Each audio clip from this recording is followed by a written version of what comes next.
basically him and his girlfriend buried the kid in the backyard. Hey, man, I hope that ain't true. It's not his kid, it's one of her kids. What he told me was he came home, his girlfriend called him, he rushed home, and then, like, I think the little boy was like 4 or 5. And mind you, I've only seen these kids like one time, so I couldn't tell you who they are, what it is about. On that fateful December day, Cleveland, Ohio stood as the backdrop for a gripping mystery. Cleveland police received a call from Pakistan on December 18, 2017. The caller, Scott Rodriguez, told them about a horrific crime committed by his brother, Christopher Rodriguez. After the call, the police reached Christopher's house, which he shared with his girlfriend, Larissa. She, along with her boyfriend, was accused of burying her 5-year-old son, Jordan, in her backyard. This is Larissa Rodriguez.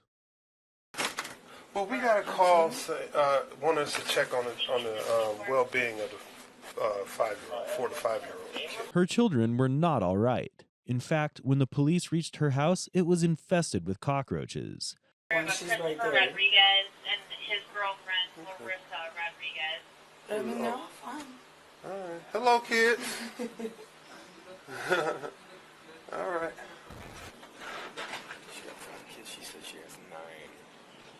It's like 4 in that room up there. When asked about Jordan, she had an answer ready. That's what she had been telling the family for months.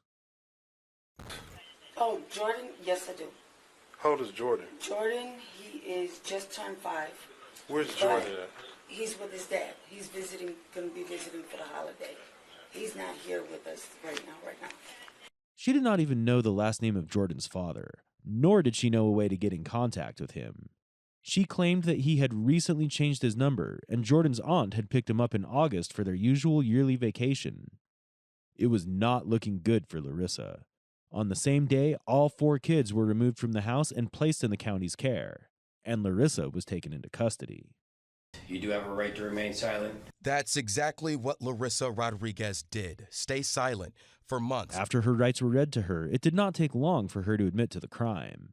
She told the police that after her 5-year-old son Jordan died on September 21, 2017 due to carelessness and physical injuries, Larissa and Christopher buried him in the backyard the next day. It was Christopher's idea to bury your son in the backyard? It was my idea, and he just did it.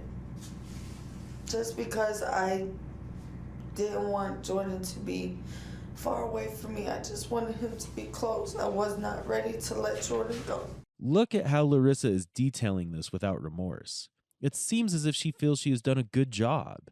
She seems to think that she's a great mom for not letting Jordan be away from her. When the detectives pointed it out, she reacted. You think I don't feel guilty for that? You think I don't? I do, okay? And you're making it worse. After that, she told the detectives where to find Jordan's body. On December 19, 2017, FBI agents in white suits began digging in the backyard of her house at about 2:30 p.m. and found human remains. This is the interrogation that followed. Okay. Take a look at her carefree body language. Some things have changed overnight. We did a lot more work on this. We just have a few questions. When I tell you some things have changed is we did talk with the coroner. Okay. And they finished their initial examination. Okay. The problems being Jordan had an old left wrist fracture. His left wrist was broken at some point and it was healed. It healed on its own. How? That's something you need to tell us. Jordan also has 3 fractured left ribs that healed on their own and a fractured right rib that healed on its own. And these are all injuries that were healing on their own without medical help, which means he was in a lot of pain for a very long time. Not only was this boy in absolute pain, but he couldn't even voice his pain to his parents. He could not speak and had special needs. It was probably why Larissa's boyfriend Christopher, who was in Medina County Jail for child support charges, did not show any mercy on him. And you're not being honest about what was happening to this kid. See, what happened, I mean, I personally didn't, but I was scared myself, okay? Scared of? I was scared. Of what?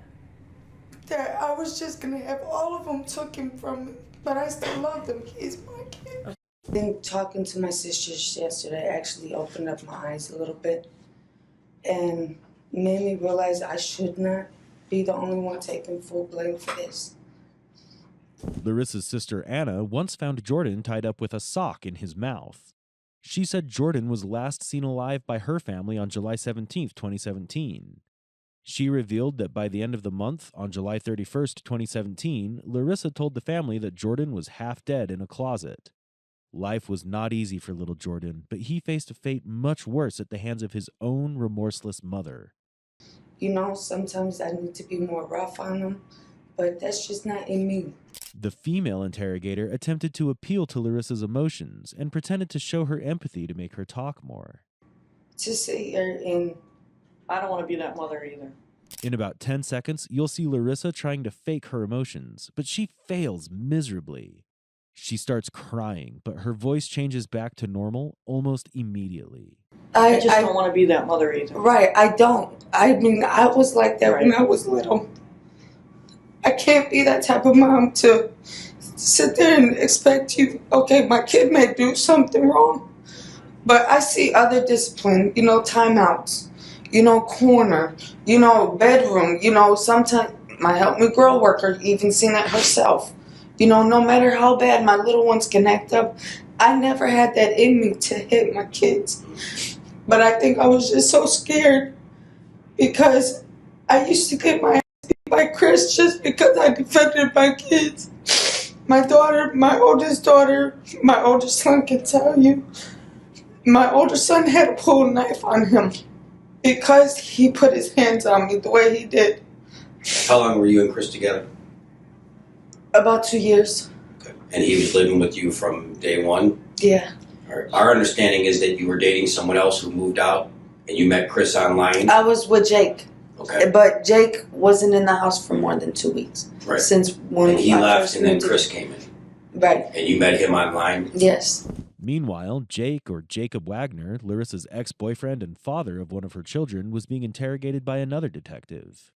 He's with Larissa, refusing to let me see my daughter, raising her as his own. He's got a temper, a marijuana problem. I'm not sure if he's on pills or anything, or any other heavy drug. I know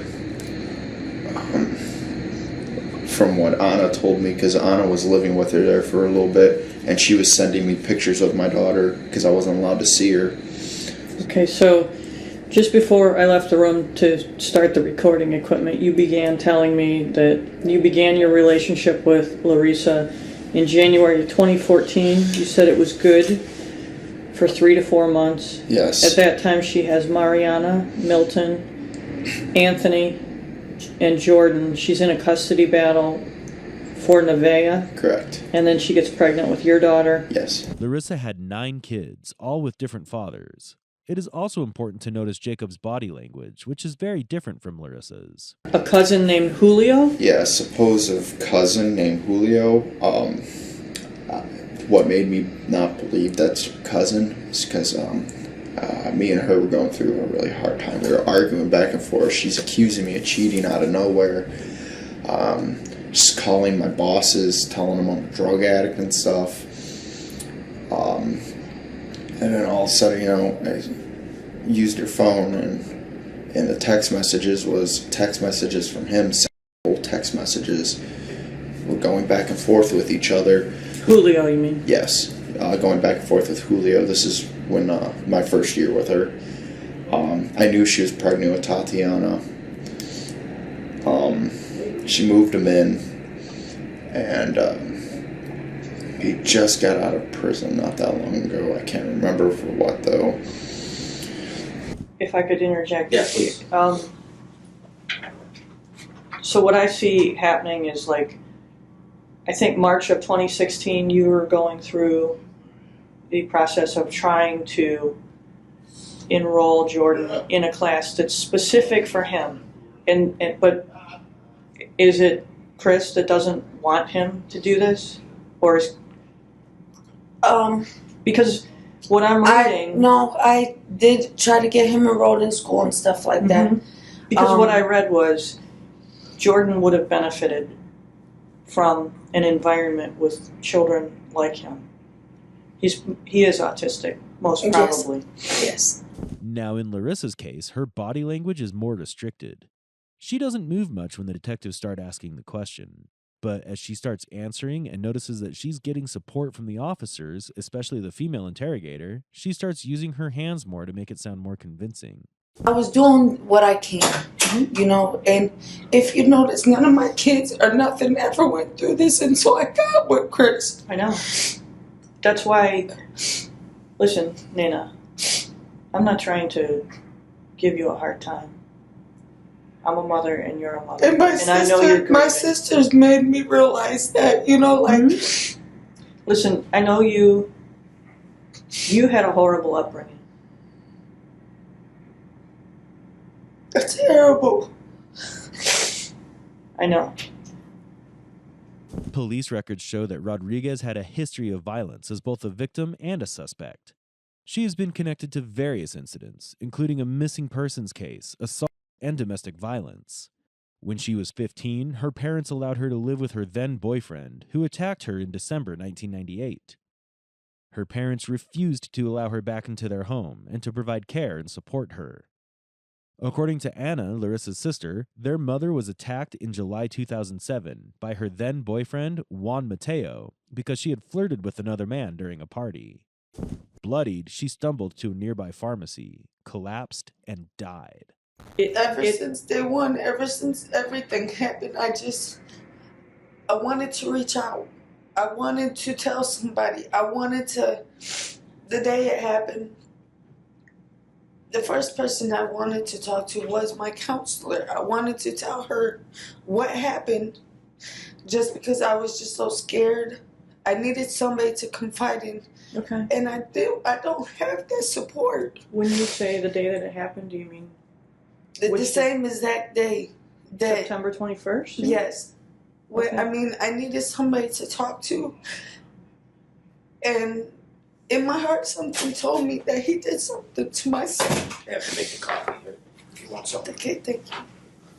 In my heart, I just knew something was wrong. Mm-hmm.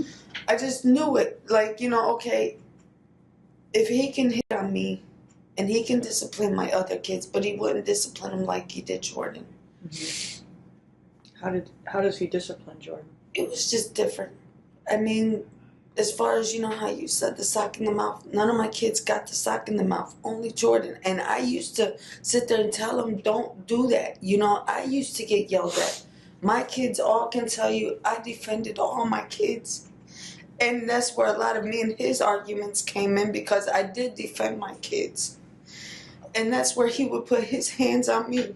He even put a sock in my mouth when I tried to yell for help. I felt like I was stuck. And every time something like that would happen, he would always bring up and make me feel like guilty, like I was the one who did that to Jordan. And I didn't hurt Jordan. Jordan died on September 21st, 2017, and Christopher helped Larissa bury him in the backyard on September 22nd. Almost a month later, on October 15th, Christopher confided in his brother, Scott, and told him the details about the crime. Just the next day, on October 16th, Christopher was arrested on unrelated child support charges. Larissa mentioned her instincts as a mother, trying to take action on the day that Jordan died, but not once did she highlight the struggles of her son. Instead, she swiftly moved on to self-victimize as a tactic to make herself sound authentic to the interrogators. I was in and out, living out of my car. I remember one time I walked in because me and her sorted things out over the phone. You know, I went to the store, picked up some food for him. I walked in, and she was trying to potty train Jordan. And she was calling him a retard. So let me just say this. We've seen pictures. Up until Christopher Rodriguez comes in the picture, he's a healthy child. He was healthy. He was healthy. However, for whatever reason, he focused on that child I don't know what that reason was. If it And was he tried to keep everybody away from me. I Yes. couldn't have friends. I couldn't have family. I couldn't have nobody. I wish I would, it was just like Jordan trying to tell me something. When I told you that when he finally took his last breath, it was like he was mad. Like I seen in his face like he just wanted to tell me something. But I just didn't know what that something was. And with him being speechless, I couldn't understand what it was. But I could tell it was just something so mad, like angry. And I thought he, like he was trying to cuss me out or something. But I took it as he was just trying to tell me, Mom, I love you. I gotta go, But in my heart, something told me that he had something to do with this. Because every time after this happened, I just hated him. I hated everything. I hated it. I just couldn't stand to be around him. Did you ever ask him to leave? With the help of recorded calls between Larissa and Christopher from the Medina County Jail, we can easily figure out that her claims weren't remotely true.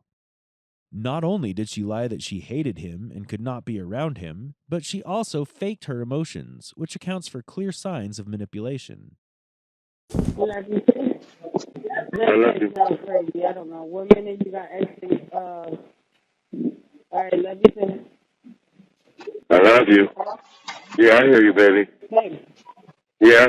Okay, love you too. Mwah. Love you. Love you again. I love you. Right, yeah. I love you. Okay, I love you. Ever ask him to leave? I did. And he told me that if I was to call the cops, that he had the gas in his name, that they would tell me that he resides there, that he can't leave. So I just felt like I was trapped. And I even told him this is my house. Now you will hear the recorded calls between Larissa and Christopher long after Jordan had died. It goes on to show that both Larissa and Christopher were violent towards the kids and raised them in neglect. Listening to these call recordings, it is clear that she cared for no one but herself. Give me a call later when you get back or whatever. I would like to back from church. Okay? Tell him shut the fuck up, man. That's all he's doing is screaming. That's why you can't. I can't hear. That little boy getting on my nerves. So all the fuck I hear is him screaming as I'm trying to listen to you. That could be the reason why I can't hear you right there. All right, just give me a call when you get back. You okay? Are you mad? No, I'm not. I just like on the fifth and then wait for your call. So that way I can get them situated with this. All right, Sexy, I love you. Please smack the fuck out of him for screaming like that.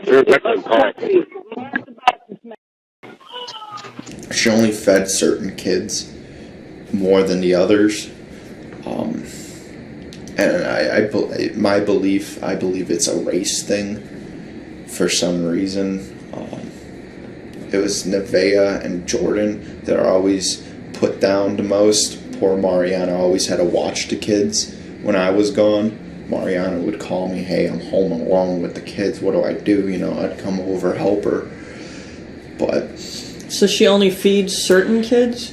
If she bought treats and stuff, only certain kids. Nevaeh and Jordan wouldn't get them.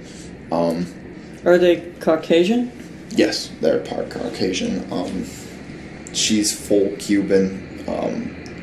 Jordan, I know his dad's white. I'm not sure what his race is, though. Same with Christopher Upton. But she... So you think she's prejudiced against the Caucasian children? Yeah, the way it looked at it, He's a jealous guy? Very, very. And that's one reason why I don't have my Facebook. Is because I get compliments about how pretty I am and this and this and that. And all I said was thank you. It was a compliment. That's what you say when somebody gives you a compliment, right? Thank you. Right. There was no conversation other than thank you. And I had to hear it. Male or female? Could be There was one time everything was perfectly fine. He was sitting up in the room. Says that the ghost spirit in the house, the female ghost spirit that we have in our house, sat there and told him to look at my Facebook, looking about on somebody in the past. We'll see if our 9 o'clock can set up the other one. It was somebody in the past that we never did anything. We were friends. Okay. Nothing. And I got accused. Listen, I have a really unique perspective into what your life is like. She goes on and on about Christopher and how the relationship affected her, totally sidelining everything about her dead son, and instead focused the conversation on herself. The next clip proves that Larissa was not the person that she wanted the detectives to see and believe. I'm so sorry. You weren't being sarcastic, you were angry. And how much time am I really looking at? Can you tell me?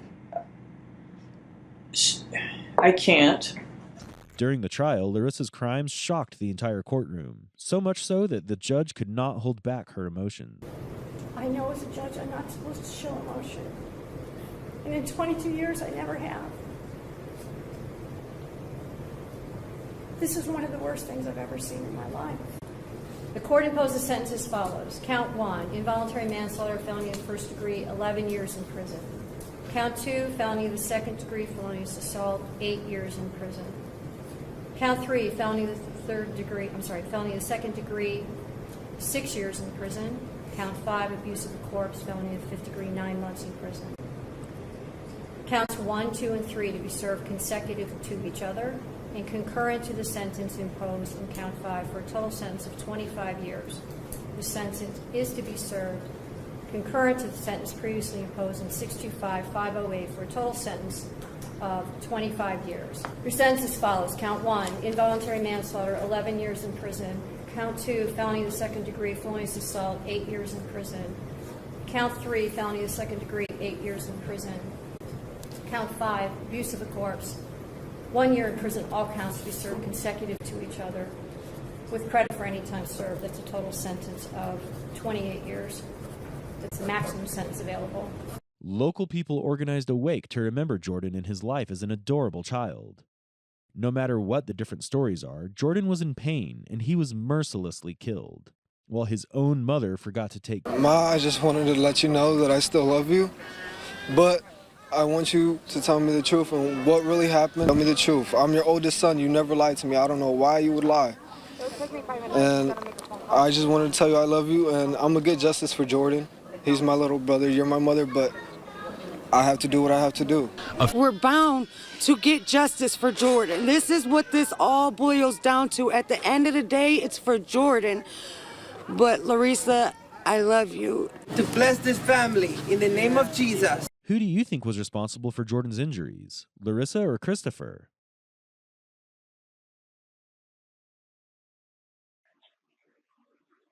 He gave birth to it in the toilet. Is that a boy or a girl? I don't know. You don't know. And I never. You didn't want to know? I never looked. Okay. I don't know. There are many, unfortunately, other cases out there. And your DNA is going to be in the system. It's going to be compared to all those cases. And now is the time, if there is anything else that your DNA is going to link you to, because unfortunately there are other baby cases that happened, and those are still open. So if there is any other issues out there that we need to talk about, now is the time to do it. But you know and I know this isn't the only time. That there's more times that this has happened. And now is the time that you need to tell us about those, Gail. How many other times has this happened? One other time. One other time? I did the same thing. Put it in a garbage bag. And what did you do with the garbage bag? I left it. The woman you just saw is Gail Eastwood Ritchie, a 49-year-old wife and mother of 3 who lived in Euclid, Ohio. But as you go through this video, you will unravel a whole new side of this innocent-looking woman. On March 25, 1993, a month before she turned 23 years old, she tossed her newborn baby boy on a discreet side of Sidley Road in Geauga County, Ohio.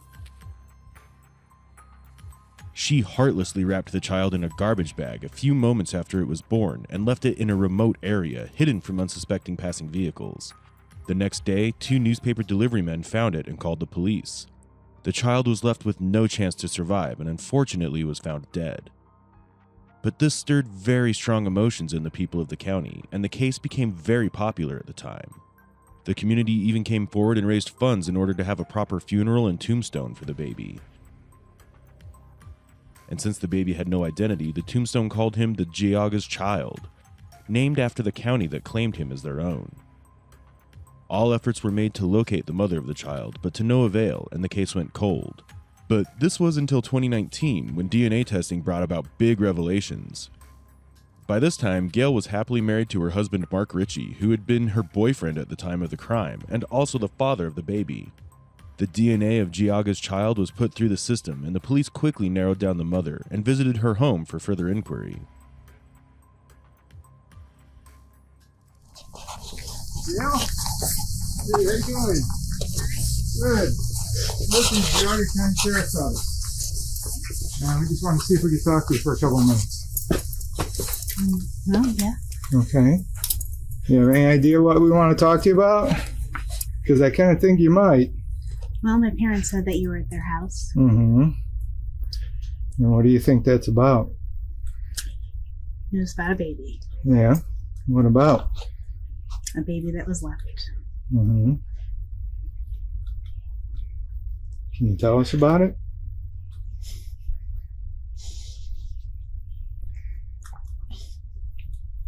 We're not here to judge you, Gail. We don't know what was going on at the time. We don't want to speculate either, okay? So I don't think you want us to speculate. We're not here to arrest you, okay? We are here to take your DNA, okay? And we would like for you to tell us your side of the story, because we'd like to know. As of right now, you're not under arrest. You're not going to be arrested today. But we want to know what was going on. I think after 26 years, it's time. Don't you? It's had to be weighing on you.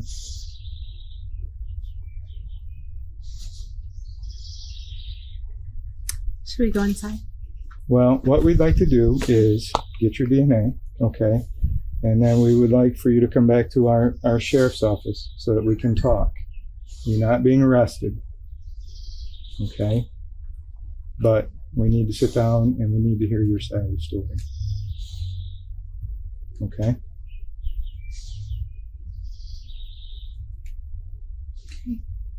You have the right to an attorney. We'll provide one for you free before any questioning if you desire. You can stop answering questions anytime. Do you understand that? Yes, I do.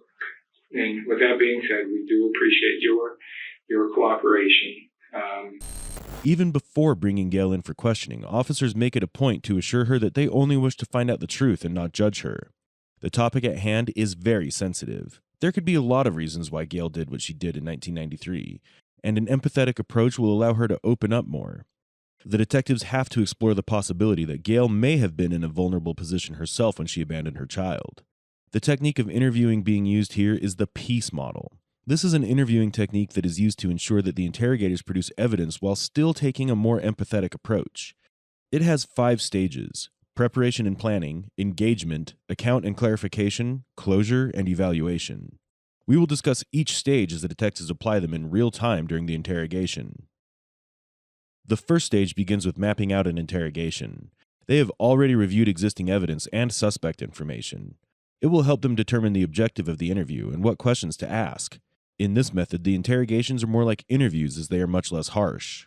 Obviously you had indicated that your parents had told you that we had been out, so I'm sure that you had kind of knew that this day was coming, that we were going to be coming out to talk to you. And you know that we got their DNA, which is, what ultimately led us to you.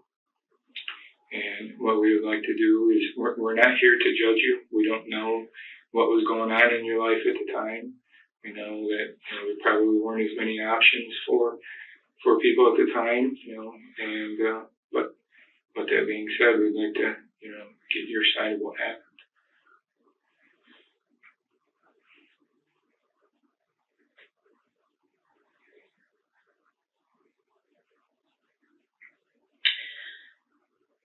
So at that time, my husband and I were dating. We were sexually active. I did use contraceptives, but apparently one didn't work. I did not know I was pregnant. In relation, was it wintertime, or was it, is there anything you could kind of put to it that would tell you as about when those menstrual cycles stopped? I want to say about 3 months before the baby was actually born. Okay. And I honestly do not remember the date or the day when the baby was born. I do know it was in winter. The second stage, engagement, begins with the interrogations conveying the expectations of the interview to the interviewee. Ensuring Gail that the detectives only need her side of the story has helped a lot. From the beginning, they do not face any resistance from her, and she starts to confess immediately. However, one shortcoming is that there are no female detectives present at this scene. However, this is not essential, and the interrogation will continue smoothly. But it can be seen that there is some hesitation from the officers. When an uncomfortable or a more feminine topic arises, all three pick up a water bottle at the same time. It creates an awkward air in the room, but as the interview moves along, the interrogators will continue to show utmost professionalism.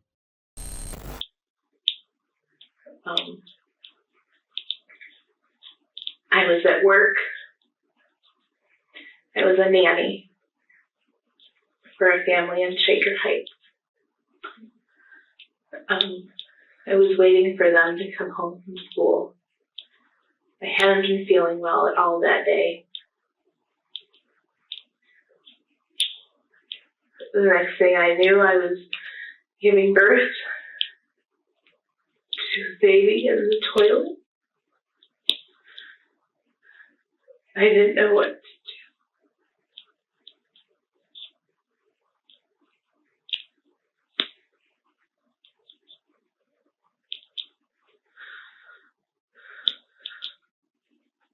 The kids hadn't gotten home from school yet. Okay.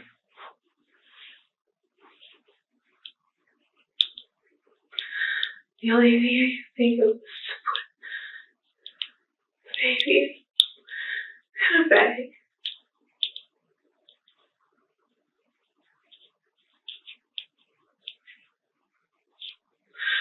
I have no idea what this was. I never looked at it.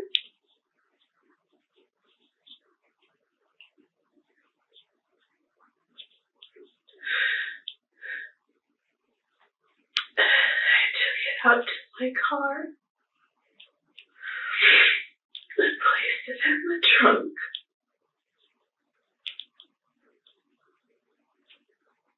And I cleaned up the bathroom.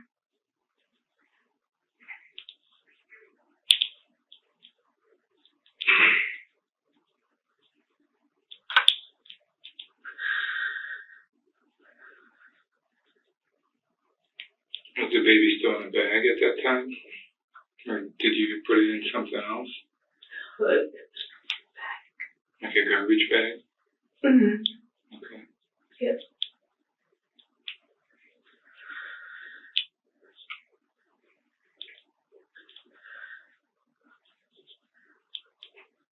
And then I went home.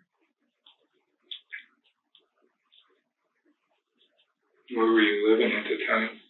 With my parents. I was still on at Harwich there? Yeah.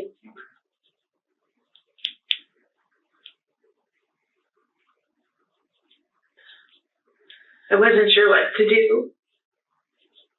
No one knew.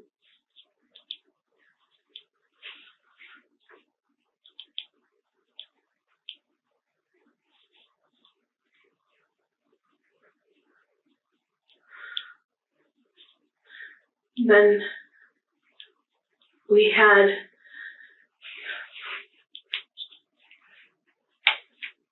and I don't know the time frame from when to when, but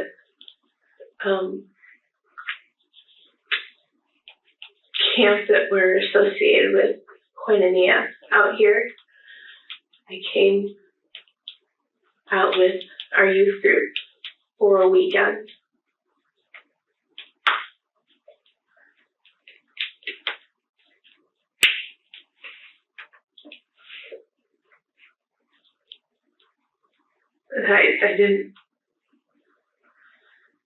I got in my car. I left the camp for a while. I got in my car. From Camp Koinonia? Yes. I have trouble sitting there. I apologize. Yes.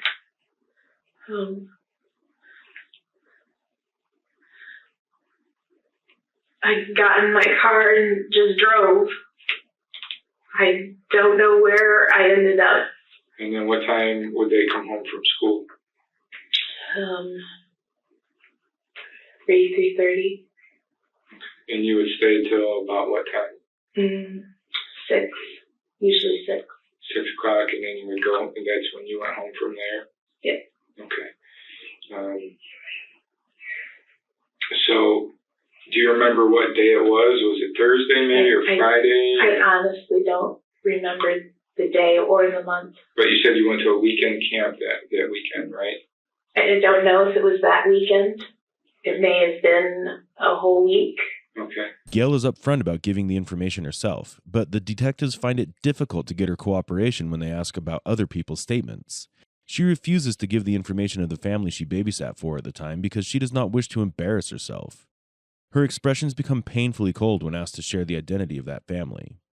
You'll also notice that she does use the word baby sometimes, but this is in repetition after the detectives. When they use baby to refer to the child, then she does too. But when asked questions that require thinking, she will again refer to the baby as it. Later, she picks up on this and starts using baby herself. And you said that you were in the bathroom of the home? Yes. When the baby was born, but nobody else was home at the time? No. No? You were by yourself? Yes. Okay. Obviously, there would have been, the afterbirth and the umbilical cord. How were you able to, cut the umbilical cord? I didn't. You didn't cut the umbilical cord? No. No? Okay. I did not.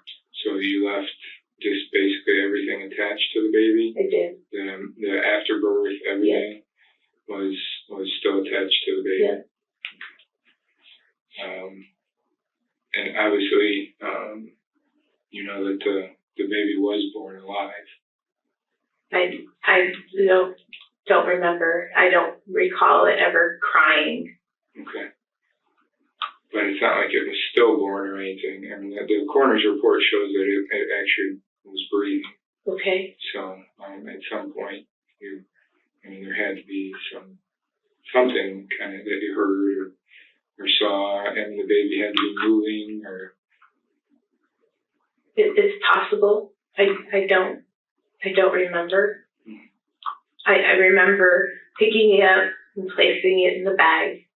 Did it actually fall into the toilet when you gave birth? Yes.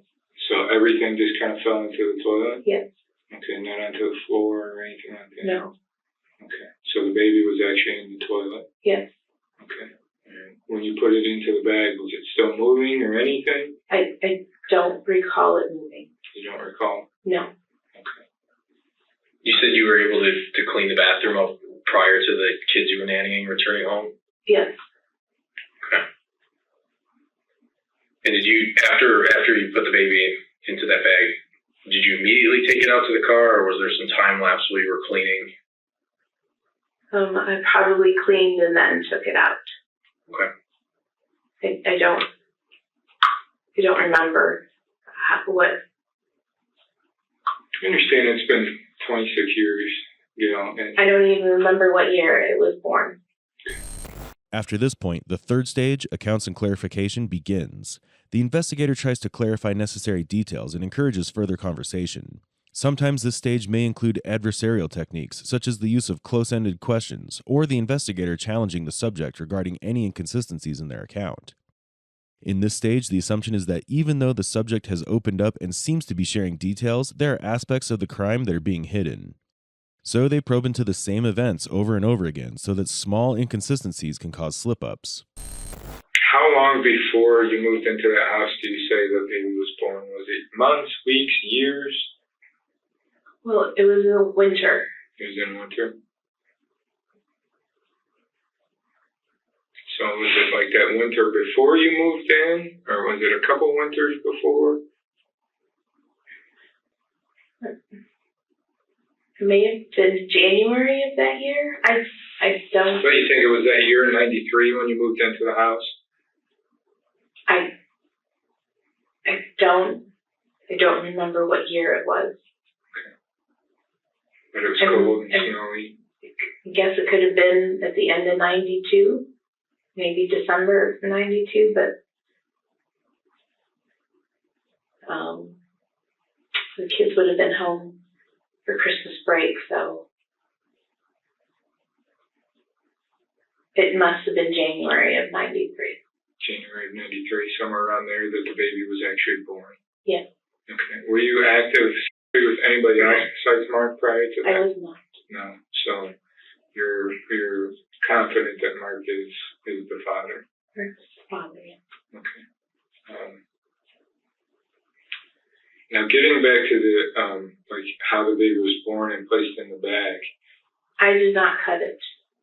How did that umbilical cord get cut then? I don't know. I didn't cut it. You didn't cut it? No. You're positive of that? I am. I mean, obviously, we're talking about 26 years, so there's, as you said, some things that you're not real. Yes, I sure. understand. But there's no possible way that you cut that umbilical cord. I'm almost certain I didn't. Is it possible, or are you positive that you didn't cut that umbilical cord?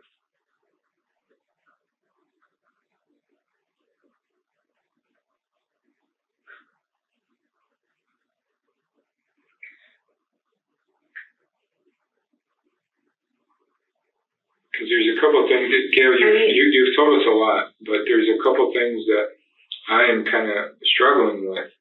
And some of that is to do with the baby because, a full autopsy was done. The baby was found. Obviously, that's clear now. And the umbilical cord was cut. Okay. And the coroner's report can show that the baby was born alive. Okay. And that the baby had taken breaths. Okay. So that tells me that the baby was moving and there had to be some type of screaming or something that you heard or saw. This case is very challenging for the detectives because more than 2 decades have already passed and they have limited physical evidence, so it is necessary they align the old evidence with Gail's testimony. Giaga's child was found with a severed umbilical cord, and according to forensic evidence, it was alive. Another indicator was the presence of oxygen in the lungs. A common practice to see if a child had been alive at birth was by floating the lungs in the water. If they float, then it means oxygen content was present, meaning the child was alive. But Gail's statement differs from the evidence at this point. A simple explanation is that the umbilical cord may have shed off while the animal dragged the corpse towards the road. And despite the lungs having oxygen and the baby being alive, the cause of inaudible cries could have been a birth defect. This explains why the child was breathing and still could not make a sound. This proves the baby was alive at the time of birth and allows the officers to press charges for murder.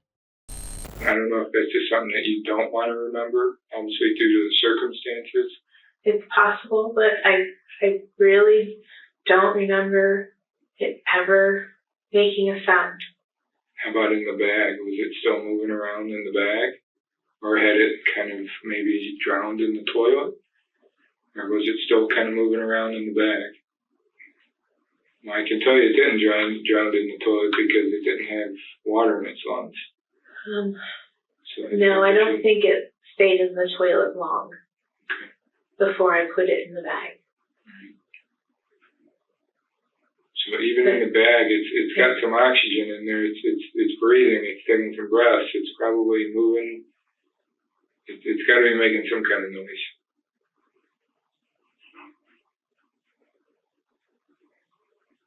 I really don't remember it making noise.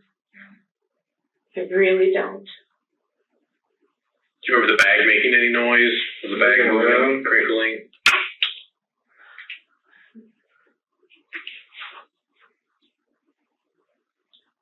Not that I'm aware of. I suppose it could have been when I put it in the car. Mm-hmm.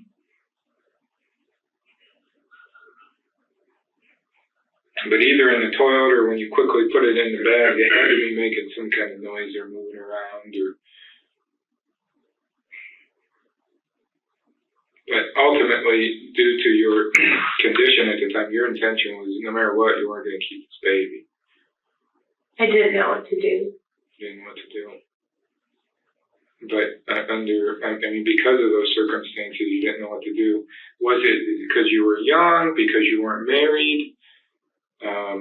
You're afraid to tell your parents. I understand you're Baptist. I was definitely afraid to tell my parents. My father was very adamant about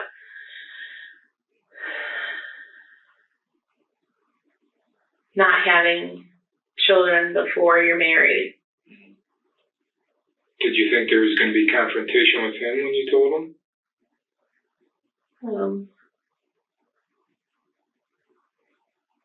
Not in a bad way, but I've always had trouble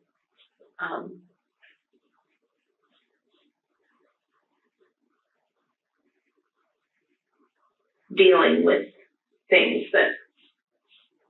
situations. If the murder was planned, this changes everything in the interrogation. The role of the investigators is to ensure that they are getting all the relevant information and that nothing is left out. But the fact that Gail was menstruating for some months after the pregnancy is in her favor. It's possible that she did not expect to deliver the child when she did and discarded the baby because she was shocked and ill-prepared. If that was the case, it's possible that the sudden surge of stress may have caused her to shut down and become detached. However, it's hard to ignore her reaction as she's making her statement. She has had a lot of time to process her crime, and even today, she lacks remorse. She piercingly looks into the eyes of the interrogators, and she gives the most bleak details of the day. I don't know. How long had you and Mark been dating when this happened? When did you meet Mark? We went to church together, so I've known him most of high school. And then I'm going to say I liked him when I was 16. Do you remember that? And then we separated for a while. And then I want to say when I was 17, we kind of hooked back up again. You guys have been dating ever since, pretty much, dating or married since 17. And when were you born? 1970. So 87-ish you guys met? You were still in high school, right? I was, yes. And he was out of high school? Yeah. Okay. So you had been dating for a couple of years? Yes. At that point? Yes. And I would say later that year you moved in together, and following year you got married. Right? 93. You moved in together, Mm-hmm. and then you got married in 94. Yeah. Okay. So how do you think he would have taken it at the time? What do you think he would have said? Were you afraid that he was going to leave you? What was your concern with telling Mark? I can understand you said your dad didn't want you to have kids out of wedlock. It was probably, yes, I was probably afraid that he would leave. I didn't want nothing to do with that.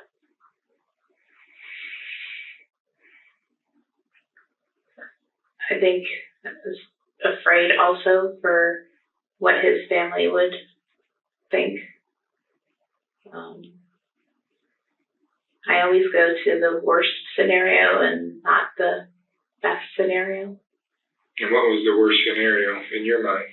Him leaving. Him leaving. That was the worst scenario. And you didn't want him to leave you. So,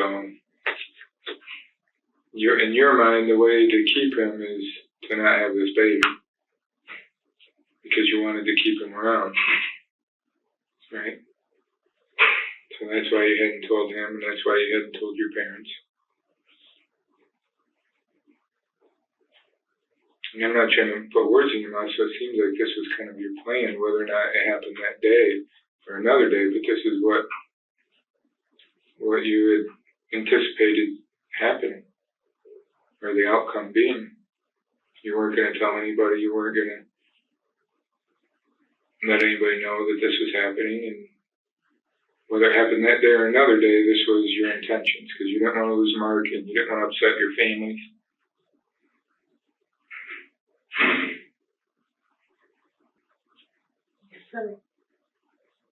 I don't want to put, was that your intention? It would appear that way.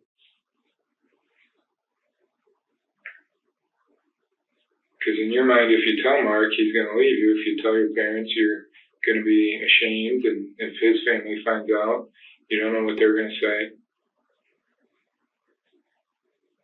And we're not here to judge you, Gail. But if that was your intention, then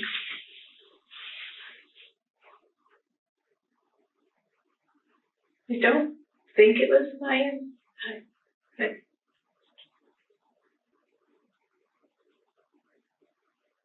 you seen a doctor at all? No. No. Detectives realize they have information regarding the details of the event, but the motive remains unclear. By asking more about Mark, his temperament, and generally understanding their relationship, they hope to get a clearer picture about the situation that Gail was in. Any good interrogation should allow the victim to prove their innocence and justify their actions. It's understandable that Gail was afraid of Mark and his family's reaction at the time. However, even if she had been in the worst position and the only option was to abandon the child, there were better ways to do that. That we're talking about today, is there any other pregnancies or children or anything besides those 4? No. Throughout your whole, life up to this moment. Even prior to 93? No. Because your husband had indicated that he was aware that you were pregnant at some point, and that you told him that you were going to a doctor, and that you had told him that you were pregnant. We have other investigators that were out with us today, and they're actually speaking with your husband right now and have been for quite some time. In the fourth stage, closure, the detectives try to give more clarity to Gail. They tell her how she's been tracked down with the help of DNA testing. They also tell her that they are currently speaking to Mark in another room. New information has come to light in this process, and they have to align the facts that they've derived from the two statements. Her husband is evidently a very big trigger point for Gail, and this takes her reactions to another level. She's become even more closed off now. When asked about any other possible pregnancies before that, she gives a faint and unconvincing no for an answer. Was there ever a time prior to the incident we're talking about today that you ever thought you could have been pregnant? No. No. You said that you and your husband, did you like him when you were 16? Did you guys date a little bit when you were 16? We did. What caused you guys to separate? You said you separated for a while. Didn't ask me out anymore. Okay, so you went on like a couple dates, or were you guys kind of, exclusively seeing each other? Oh, yeah, no, just a couple dates. On a couple dates? Mm-hmm. Okay. You guys have like an argument or a disagreement over something specific? No, she just never called to ask me out again. And then I reached out to him. After a period of time? Mm-hmm. And how long was that period of time? Oh, I don't know. I was 17. What made you reach out to him? Well, I liked him. Mm-hmm. I was curious if he'd go back out with me again.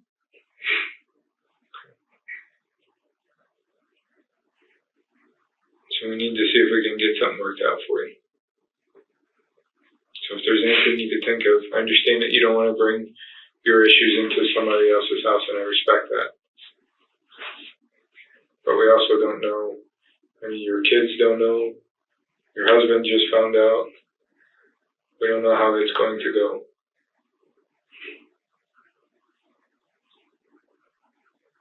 Gail, when was the last time you ate today?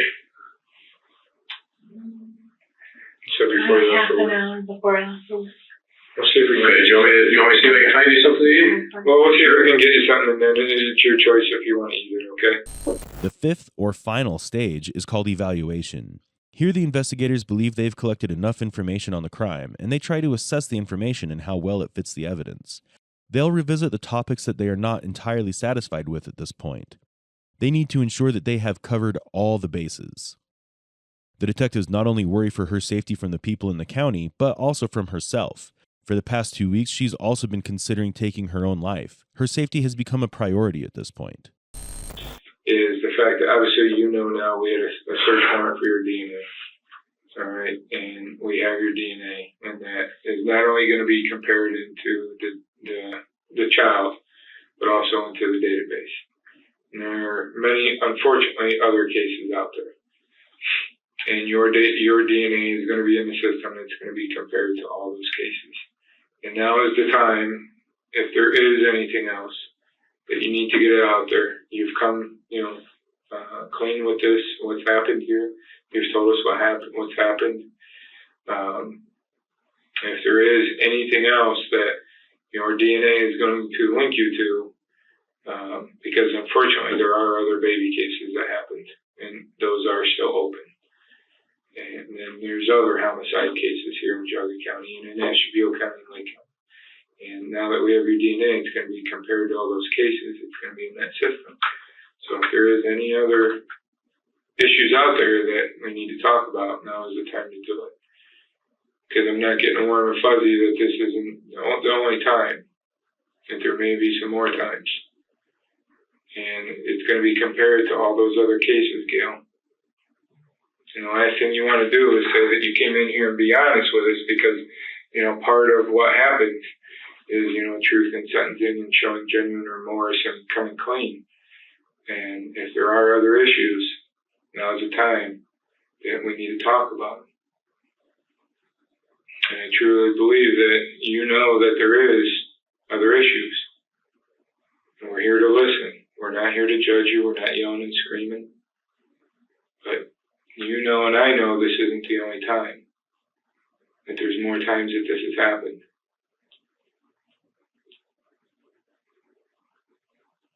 And now is the time that you need to tell us about those, Gail.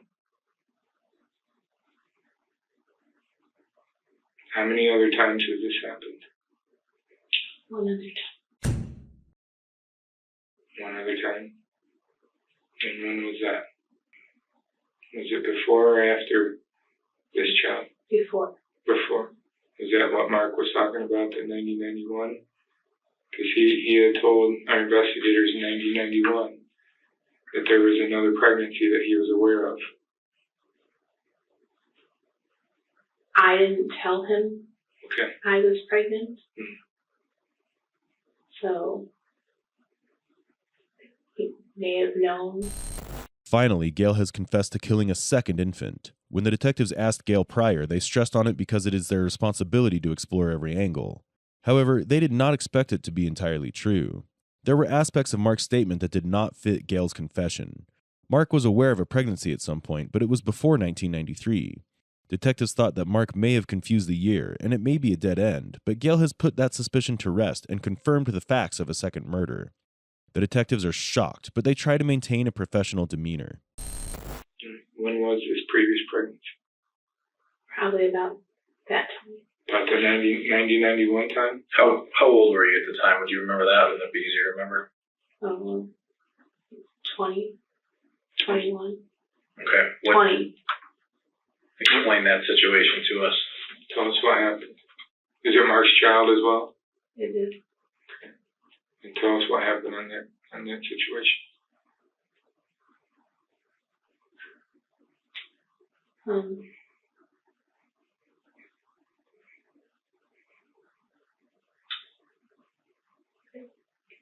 Pretty much the same situation, other than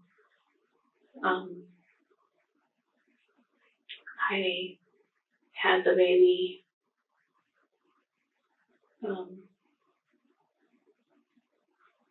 at his rental house. And where's his rental house? It was Euclid. Euclid? Is that in Harwich? Huh? What street was that on? No, it's where he was living, 248th Street. Okay. He rented from his brother.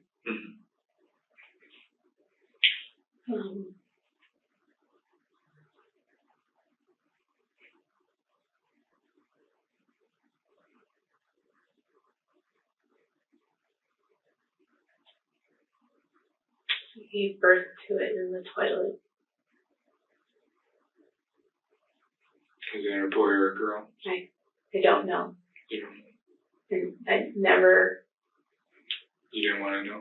I never looked. Okay. I don't know. What happened after you gave birth to the child?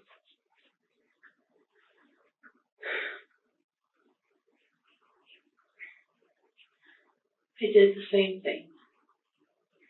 Put it in a garbage bag. And what did you do with the garbage bag?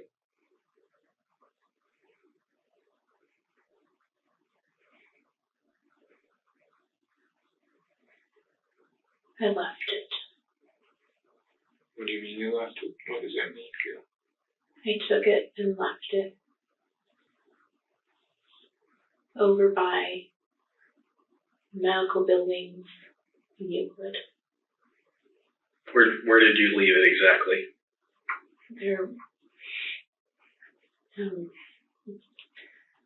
There's a road called Brush Road. Goes up behind very tall medical buildings that are there. And I just left it over in the tall grass. How do you know the difference between that child and the child that we found? I mean, what is so distinguishable? Was it because of the location? That's what reminded you of, the child that you birthed on 248th and the child that you birthed at the home in Shaker Heights?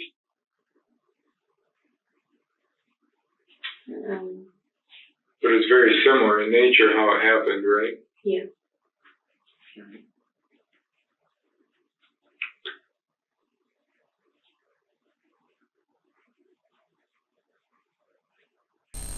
However cold Gail seems, these events have had an effect on her. You can see how slow her motor activity has become. Even as she signs the document, she slowly drags her hand away with disinterest. We cannot claim to know what has truly affected her and what has not. However, her body language said a lot in its own way. She was most triggered and bothered when Mark was brought up and was disturbingly unconcerned with her dead babies and the complexity of the situation she was in. We understand from her accounts that insecurities are the reason for this insanity. But was it justified in the end? Though Jayaga's child went without justice for 26 years, fortunately there was enough forensic evidence to prove the facts of the case. Advancements in DNA testing brought Gail, the culprit, in front of the jury, and the fact that the baby had been alive after he was born was enough to present this as a murder. The remains of the first child were not found, and hence they were not presented. The decision was made to not reference the first baby, so it could not influence the jury.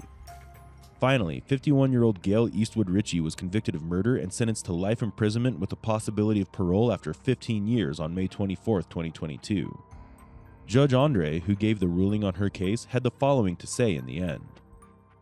Your wrongful efforts to conceal what happened in February 1993 did buy you 29 years of normal life where you got the chance to get married, raise children, and do some good works. But ultimately you gained that time on the back of a helpless infant whose body you concealed in the woods. Ironically, Jayaga's child did more for you than you ever did for him, probably. Your freedom is over. It is finally time to atone for these awful, unnecessary deeds committed 3 decades ago. So I sentence you to life in prison with the possibility of parole in 15 years. The county of Jayaga was already heartbroken when they discovered an infant on the side of the road in 1993. There were numerous possibilities as to what brought this child to an untimely fate, but at least there was hope that maybe, somewhere out there, a mother missed her child. But this community of big-hearted people took it in as their own. But when the truth came out, it was worse than their imagination. A monster of a mother who did not care enough to look at the baby, let alone name it. Do you think that Gail got the sentence she deserved, or should it have been harsher? Or perhaps you think she was the victim after all?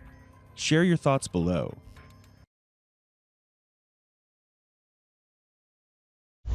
There's blood at the house, okay? And I know, you know what happened. I'm trying to find out from you. Did you go in there and find some bad stuff and you were scared and you guys covered it up and did something with them? Just tell me that. This is 25-year-old Cheyenne Jesse, who's being questioned by the detective in the Polk County Sheriff's Office on the whereabouts of two people who she herself had reported missing on August 1st, 2015. The missing people were her 50-year-old father, Mark Weekly, and her 6-year-old daughter, Meredith Jesse. How did she go from being a concerned mother and daughter to becoming a suspect herself? Within a couple of hours of her filling the report, 2 detectives were assigned to investigate the case. Cheyenne reported that she'd dropped off her daughter Meredith at her father's house 2 weeks ago on July 18, 2015. It was not the first time Meredith had stayed with her grandfather, as she was quite fond of him. Unfortunately, that was the last day Cheyenne saw either of them. The cops met at her father's house and realized instantly there was more to this case. Furthermore, she claimed that during those 2 weeks she'd been living with her boyfriend, Matthew Monroe, also known as Cody. Although they'd started dating only a few months prior, Cheyenne spent most of her time with him. The cops were also surprised to learn that the only communication she had had with her father during this time was a single text message from him. Dear Cheyenne, I've been diagnosed with cancer. As I'm already counting my last few days or months, I would like to spend them with my sister in Georgia. I'm taking Mare along as well. You've been a great daughter, and I would want you and Cody to live in this house and have a great life ahead. Love, Daddy. But Mark and Meredith had not been heard from since that text, and were nowhere to be found. This case took a sharp turn when the cops decided to take Cheyenne into custody within hours of the investigation commencing. A number of reasons were visible on the surface. Things don't smell right. Literally, they don't smell right. There's a foul odor in the house. The detectives had noticed a foul odor in the house when they visited Cheyenne. Cheyenne tried to brush it off, saying it was just a dead raccoon causing the stink. However, they also noticed bloodstains on the furniture and rugs. There were other parts of Cheyenne's story that were not adding up. Cheyenne claimed that she'd tried calling her father multiple times, but the messages only went to his voicemail. The call records matched her claims. What didn't align with her story was the location of her father's device. If everything was fine, then what made her file this missing report? And why did she do it after 2 weeks of receiving this message? Cheyenne's behavior was unlike a woman who had suddenly lost contact with her father and daughter. To understand the family dynamics better, the cops started their line of questioning. So on a scale, I know that your daughter has issues, but on a scale of 1 to 10, how would you classify you and your daughter's relationship, 10 being the best? I was trying to make it at least an 8, but she... But realistically, about it's 5. 5? Okay. Because every time I go to hug her, she turns to violence towards me, and I'm like, okay. But when I come home from work and I'm tired, I say, give me just a little bit, let me calm down from work, and then we can play. I used to take her out to do stuff when I had the money. We used to go see movies sometimes or go to a park, but then she started becoming a little weird when it comes to strangers. Like, she went up to a stranger and shaved him and told her her whole, whatever she knew. If she knew her address, she probably would have told him that. And how would you classify Matthew's relationship with your daughter on a scale of 1 to 10, 10 being the best? He was trying to make it like a 10, but... Of course, you don't want everything to be a 10. Yeah, but he goes, I don't know how to deal with her. I've never really had a kid. Right. And he goes... So that makes it better. Basically, he's never alone with her. He goes, I don't want to be alone with her. Matter of fact, she's a little girl.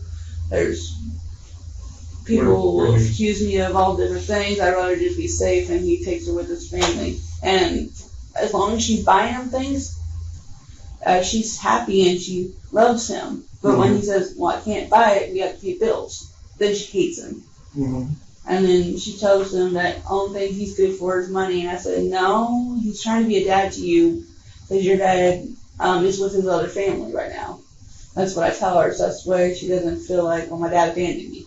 So do you think it's better off for your child? You said he was going to be staying with your dad, or she was going to be staying with your father until maybe school starts. Do you think it was better off your daughter staying with him full time for you and your relationship? Do you think that's fair to say? For mine and her relationship, we seem to be like almost at a 9.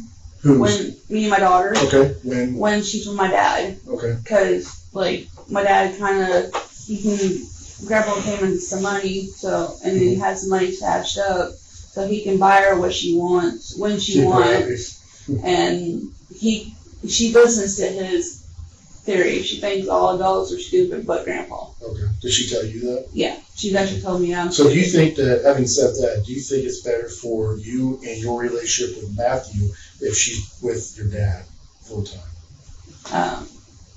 We've actually been able to focus on our relationship instead of constantly looking over our shoulder at what's she going to do next, what's she going to destroy. Right. So it does make y'all's relationship better? Yeah. Okay. And we're not under a lot of stress. Does it make you feel better if she's with your dad because she's better off, I guess? Yeah, I can actually sleep at night. The fact that she didn't share a very healthy relationship with Meredith was another factor that raised the police's suspicions. Meredith's medical reports confirmed that she had oppositional defiant disorder, which is where a child shows a pattern of uncooperative, defiant, and hostile behavior towards peers, parents, teachers, and other authority figures. Meredith had a strained relationship with her mother, but was quite close to her grandfather. Mark had been able to form a deeper bond with Meredith, which Cheyenne explained as being due to the fact that Mark was able to spend money on his granddaughter. Cheyenne was simply unable to form a bond with her that would help in Meredith having a more stable childhood. The neighbor's testimony confirmed the fact that Cheyenne didn't share a good relationship with her daughter. I know she didn't like her daughter too much. I do know that. Because she says she's always getting in trouble. She's a handful. She screams and shouts at her. As the interrogation progressed, cops were finally able to locate Mark and Meredith. The mother, Cheyenne Jesse, reported the two missing to deputies yesterday morning. She said maybe they were in Georgia. Turns out they weren't in Georgia. They were just about a half-mile down the road at the landlord's house. But the search didn't end well. The bodies of Mark Weekly and Meredith were found in plastic totes concealed in a storage shed belonging to a neighbor, approximately 200 yards away from Mark's house. Both the bodies had gunshot wounds, as well as stab wounds to their heads. It was seeming more and more likely that Cheyenne was directly involved. What was left to be seen now was how the detectives would get the truth out of her. I just want to know where they're at. I don't know where they are. I don't. Are they at the house? Is that what stinks? I don't see them at the house. I looked through everywhere. Here's the deal. Something happened at the house. I know that. Okay? There's blood at the house. There's blood at the house. Okay? And I know, you know what happened. I'm trying to find out from you. Did you go in there and find some bad stuff and you were scared and you guys covered it up and did something with them? Just tell me that. Nothing bad happened there and they got up and walked out of there on their own. So, did you go there? I don't remember. You don't remember if something bad happened there? All I know that everything looks normal. But it's not normal. Okay? The sheets that you guys put on those couches in the love seat is covering up stuff. It's covering up stuff that we saw, that you know how it got there. Okay? So, if you go in and find some bad stuff in the house, I can understand if you're scared and you want to hide stuff. I understand that. Okay? I also know that cleaning went on in the house, not just bug spray. You decided, for some reason, you all decided that you need to clean stuff up. Okay? Trust me, I know this. So, where's your dad and daughter? I don't know. Cheyenne? I don't. I Cheyenne, swear, tell me right I don't remember. I don't know where they are. They said they were leaving. So what's going to happen when we see your dad's phone communicating with your phone? What's going to happen when that call doesn't even exist on your phone on Monday when you said you tried to call him and it goes straight to voicemail to make sure he took your daughter to the doctor? What's going to happen when that call doesn't exist? What's going to happen if that call does exist, but it's in the same place as your phone or Cody's phone? What's going to happen then? Because it's going to look very, very troublesome, Cheyenne, if your phone is communicating with your dad's phone, but you guys are up in North Lakeland. I really don't think you're a bad person. I think you want to do the right thing and be honest. If you went in there and you saw some bad stuff. I remember. Okay, but you're not going to forget that. So you need to remember where they're at so we can find them. At least do that. At least tell us where they're at. Are they at the house, Cheyenne? Yes or no? I don't want to hear, I don't know. Are they at the house? Yes or no? Because it's either they are there or they're not there. And you know where they're at. Are they at the house? Yes or no? No. Where are they at? Cheyenne? You do know. They told me they were going to Georgia. That's all. That's not what happened because, let me tell you right now. If there was in the house, Vicky was the last person to say Vicky, them. we already could tell, I can already tell you that Vicky had nothing to do with this. I know that I can prove that. Okay? My main concern right now is finding your dad and your daughter. And I don't want to mess with this all night. I just want to find them. Regardless of what happened, I want to find them. Okay? So, it makes you look like a horrible mother and person if you know where they're at. And we can prove that, and you say you don't know. That doesn't make you look like a good mother, a good loving mother that you do anything for your daughter, does it? If it is, then act like it. Don't protect anybody. This is your daughter. She's 6 years old, Cheyenne. She's 6 years old. She might have had some problems. Cheyenne, look at me. Look at me. Where are they at? Move your hand, sit up. Sit up straight. Because I don't see one tear coming out of you. Okay? I don't see one tear. Yes, you do. Cheyenne, we already know enough. We have enough information. I know there's parts of your story that aren't true. You got to answer our questions. This stuff we have to know. All right, for your daughter. For your daughter, we need to find her. You do know. We have enough people in the neighborhood that know that you know. We didn't just talk to you. We talked to other folks in that neighborhood. You need to tell us what you know. You need to tell us where your daughter's at. There's no way your dad left there to leave for the rest of his life and left his wallet there and left his money in his wallet and left his car there. That just didn't happen. Although Cheyenne claims that her father texted her about moving to Georgia with Meredith, the detectives find it hard to believe her claims. By this time, they're aware of Cheyenne's involvement in the crime based on the physical evidence that had stacked against her. From lying about the bloodstains in the house to the fake texts she said were from her dad, everything is a web of lies that she's woven to come across as innocent. However, her attempts to deceive don't hold up, revealing her failed plans. It was also clear by now that she had spent those 2 weeks trying to cover her tracks.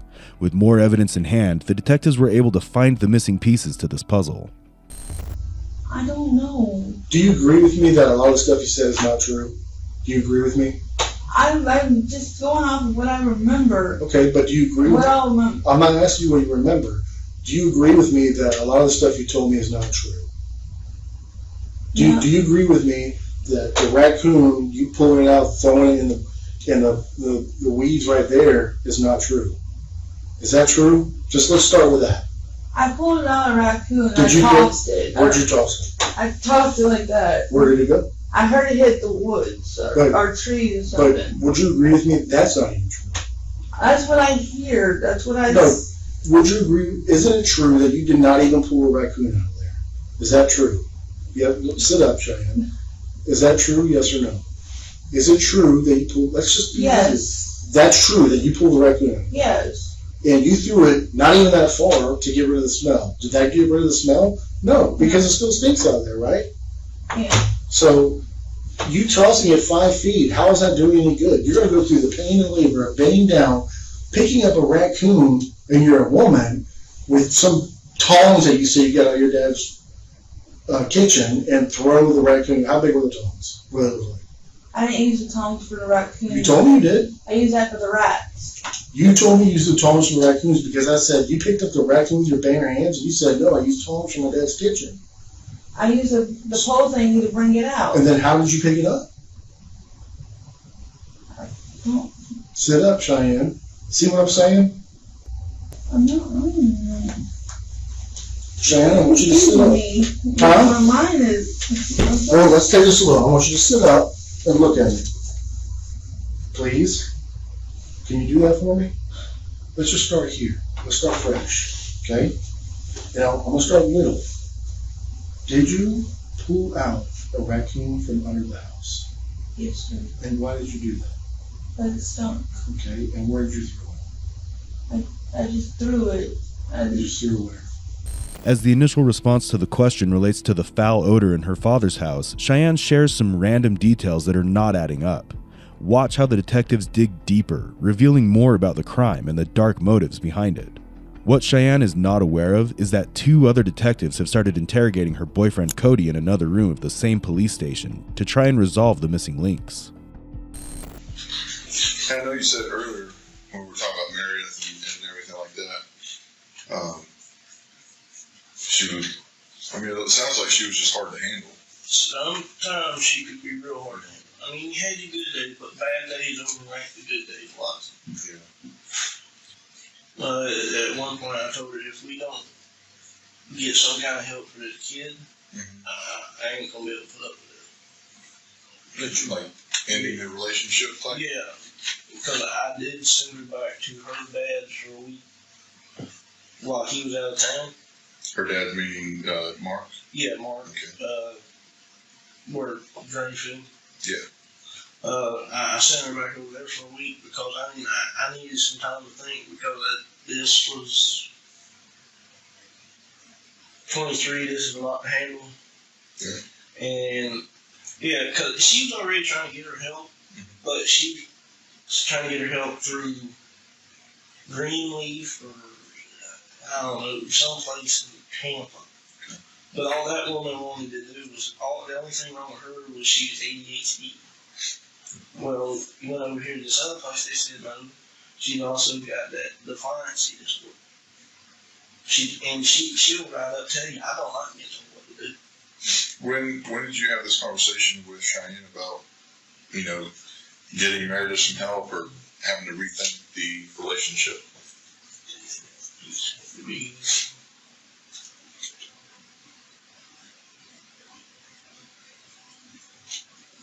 This had to be sometime last year. Maybe at the end of it or something. And by rethinking a relationship, you end the relationship with Cheyenne? Yeah, because I was thinking, I'm 23 years old, this is a lot to take on. I'm just now getting settled into my job. I've only had my job for a year and a half, give or take. And Cheyenne's still working at Lowe's? Yeah, she's been there for 3 years. Cody confesses that handling Meredith was a lot for the couple when they were just in their early 20s. Meredith's challenging behavior caused a significant strain on their relationship, as the couple had found it difficult to cope with the 6-year-old's developmental issues. This led Cody to give Cheyenne an ultimatum: fix it or I'm out. But did Cheyenne truly resort to killing her own daughter and father for the sake of a man she'd only known for a few months? And would she confess to this? Did Cody tell the truth now? Because I know the answer to this. Did Cody give you an ultimatum? Do you know what that means? Do you know what the ultimatum means? Yeah. What does it mean? Like, you either choose this or this. Did he give you that about your daughter? Did he say you need to tighten up with your daughter or else? Did he tell you that? Yeah. Why did he tell you that? Because she needed help and we needed to figure out what's wrong with her. So he told us that. But he told you he gave you an ultimatum because he can't deal with it. He said you better tighten up or he's gone, right? Yeah. So he told us that. He also told us that you asked about the 55-gallon drum. So why would he tell us that and lie about that? Why did you ask him that? Why did you ask him that? I didn't ask Why about did you the ask body. him I that? asked him if a Christmas tree, a big Christmas tree to fit in there because we have a 7-foot Christmas tree in the storage unit. To fit in where? Into the big tote. What tote? The tote at Walmart. You bought a tote at Walmart? No, I bought a tote at Walmart, but it's for the picture albums and it's a little blue one that's inside the camper. Okay. Given what we've learned about Cheyenne thus far, Cody's ultimatum may have influenced her to some degree. The detective aims to gauge the depth of this influence through Cheyenne's response. Yes, and she asked me if I thought one of those big 55-gallon tubs would hold the body. When did she ask you that? This is maybe 3-4 days ago. Let me grab my fast so I can make sure I write it down. Yeah, I just remembered this. Okay. Cody, in his statement, also revealed that Cheyenne had mentioned buying tote bags large enough for a human to fit into. Note that both Mark and Meredith's bodies were found in large tote bags. Cody's conversation with Cheyenne about the tote bags was pretty disturbing, and when Cheyenne saw his reaction, she tried to cover it up by saying it was just out of curiosity, as she'd been watching Criminal Minds for a while. Additional evidence that the detectives present to Cheyenne directly contradicts her account of her father and daughter's disappearance. So tell me what happened. If you had to defend yourself from your dad since you were a kid, tell me what happened. I always had to I tried to take him away when he runs away from me. That leaves me alone. So if you had to defend yourself every time he yells at you because he's been abusive, is that what you said? Yeah. So was he abusive when you dropped Meredith off? Or just verbally? Yeah, just verbally, and then he punches and throws things, and he says that you're a horrible mom for just dropping your kid off and leaving. Like your mother, you're just like your mother. You drop your kid off and you leave her. And I'm like, now I ask you to take her for me. Did you feel you had to defend yourself then? I always have to defend myself when I'm around my daddy. Always. Always? Yeah. I know that sometimes when my daddy does attack me, I do black out. I do. Because I don't remember parts of times. And it's like one time it's 1 o'clock, next time it's like 3 o'clock. So did that happen? It happens a lot. It's been happening a lot lately. Yeah, this is a self-defense issue. Okay, if that's what you're saying, okay. But just tell me the whole story so I can understand it. Tell me the whole story, and I can understand, so I understand. If you're saying it's self-defense, tell me the whole story that makes sense, okay? But every time I go to my dad's house, even Cody could tell you that I always cower because my dad is always yelling at me. I believe that. And Cody did tell me that. I believe that. I'm always afraid he's going to do something to me. Okay, so what happened when you got there? Did he come at you with a knife? Yeah. And then what did you do? I kicked him in his balls, and then he got pissed off even more, and I wound up on the floor, and Lucky was just looking at me. And I looked at my dog like, come and help me, Lucky, help. Where was Lucky at? He was cowering in the kitchen. Was he in a cage or? No, Lucky can't really hear all that well. My daughter stuck her fingers in her ears and now she's deaf. She's deaf? Yeah, because my daughter kept shoving her fingers in her ears. So Lucky won't come help you, so what'd you have to do? I remember that he came this way with this, and then I put it away because my daughter was... Say that again? He came at me like this. With a knife? Yeah, like, and I put it away. Like, he had this on pushed it this way, and then my daughter was coming this way, and that's all I remember is you pushing her away. But he had a knife in his hand? Yeah. Okay. And then, did you see blood on your daughter? I don't remember that at all. Okay. So how did you get your dad off you? I mean, how did it end? I don't remember that. Cheyenne, if you're saying it's self-defense, then I would like to know what happened, okay? If you're saying he's attacking you, you can do whatever you need to do to save your life. That's okay. I need to know that because I don't believe you blacked out. A fascinating turn of events unfolds as the detectives themselves introduce the possibility of self-defense to Cheyenne, only to dismantle that narrative as well. Observe closely as they reach the core of the interrogation. This is what I remember. What do you remember? There's a shovel outside. I seen there's rust in the bathtub. Because the shovel was in there. Why was it in there?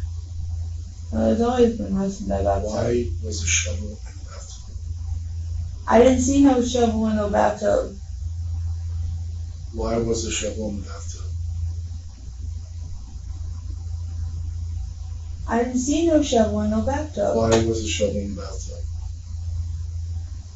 So you asked Cody about a Christmas tree? Really? He didn't tell us about a Christmas tree. He said a person.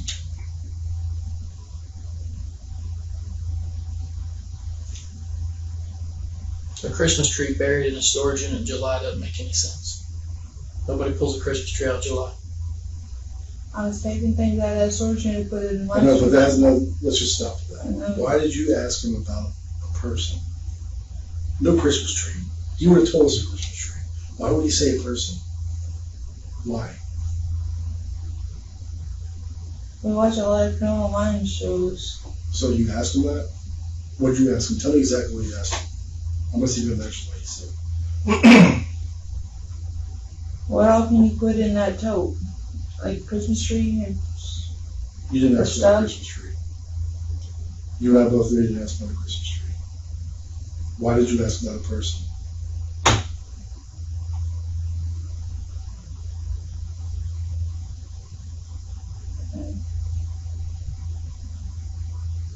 Cheyenne. It's time.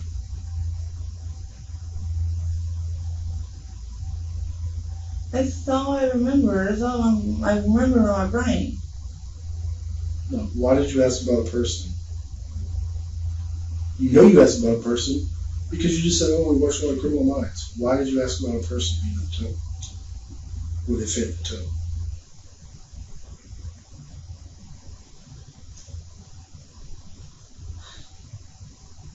I don't remember. Yes, you do. You just don't want to say it. Why did you ask that? I see it in Criminal Minds. What did you see on Criminal Minds? Tell me. A big old tote and a Christmas tree in it. And Okay, so if you saw a Christmas tree in a tote, inside of a tote on a TV show, why would you have to ask them if it fit if you already saw it? I was talking about my 7-foot Christmas tree. Would fit in what tote? And the big tote because it's a big tree. When did you get the tote? I didn't buy it. I didn't buy that tote. I bought a little small tote that I put picture albums in. What tote are you talking about putting in the Christmas tree? That was a big tote that I seen at Walmart. Or you saw it and said, hey, will a Christmas tree fit in there and a person? I was just trying to get an idea of. I know, but tell me exactly what you asked them. Tell me exactly what you asked them. All I remember was talking about Christmas tree. That's all I remember about. I don't remember about no body. You didn't ask them what person fit in there? No, I don't remember that. Is he making that up? He didn't make up the part about he gave you an ultimatum. You never told us that. Did you ever tell us that he gave you an ultimatum? Or did I have to go find it out myself? Did you tell us that? Just tell me yes It or no. slipped my mind, okay? Okay. Things I'm trying to remember, and But it's I'll hard tell you- for me to remember things. No, it's not. I'm lying. Look at me. I can't even remember like some Okay. things what I do day to But day. he told us that he gave you an ultimatum, and that's true, isn't it? Yes. Okay. In this section of the interrogation, Cheyenne has no choice but to admit to her actions. The grim details she discussed with Cody about putting the bodies in tote bags and how long it would take for the bodies to decompose shed light on the fact that she tried to conceal the crime in cold blood. He punched you in the face. And he had a knife. He was attacking you with it. But you don't have any knife attack marks. You don't have any marks. Nobody's indicated they saw you that week. You saw Vicky. You saw was Josh, the one that lives on the property. You saw Cody. You saw Cody's family. Nobody's indicated you ever had marks. She complained. Or you had bruises on your face, or your forearms, or your hands. Nobody said that.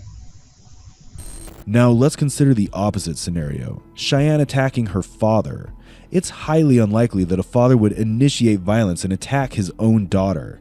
He might defend himself, but being the attacker, it just doesn't add up.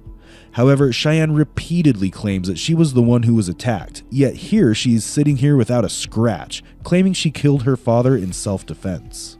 According to her, 6-year-old Meredith also attacked her, and she had to defend herself from Meredith as well.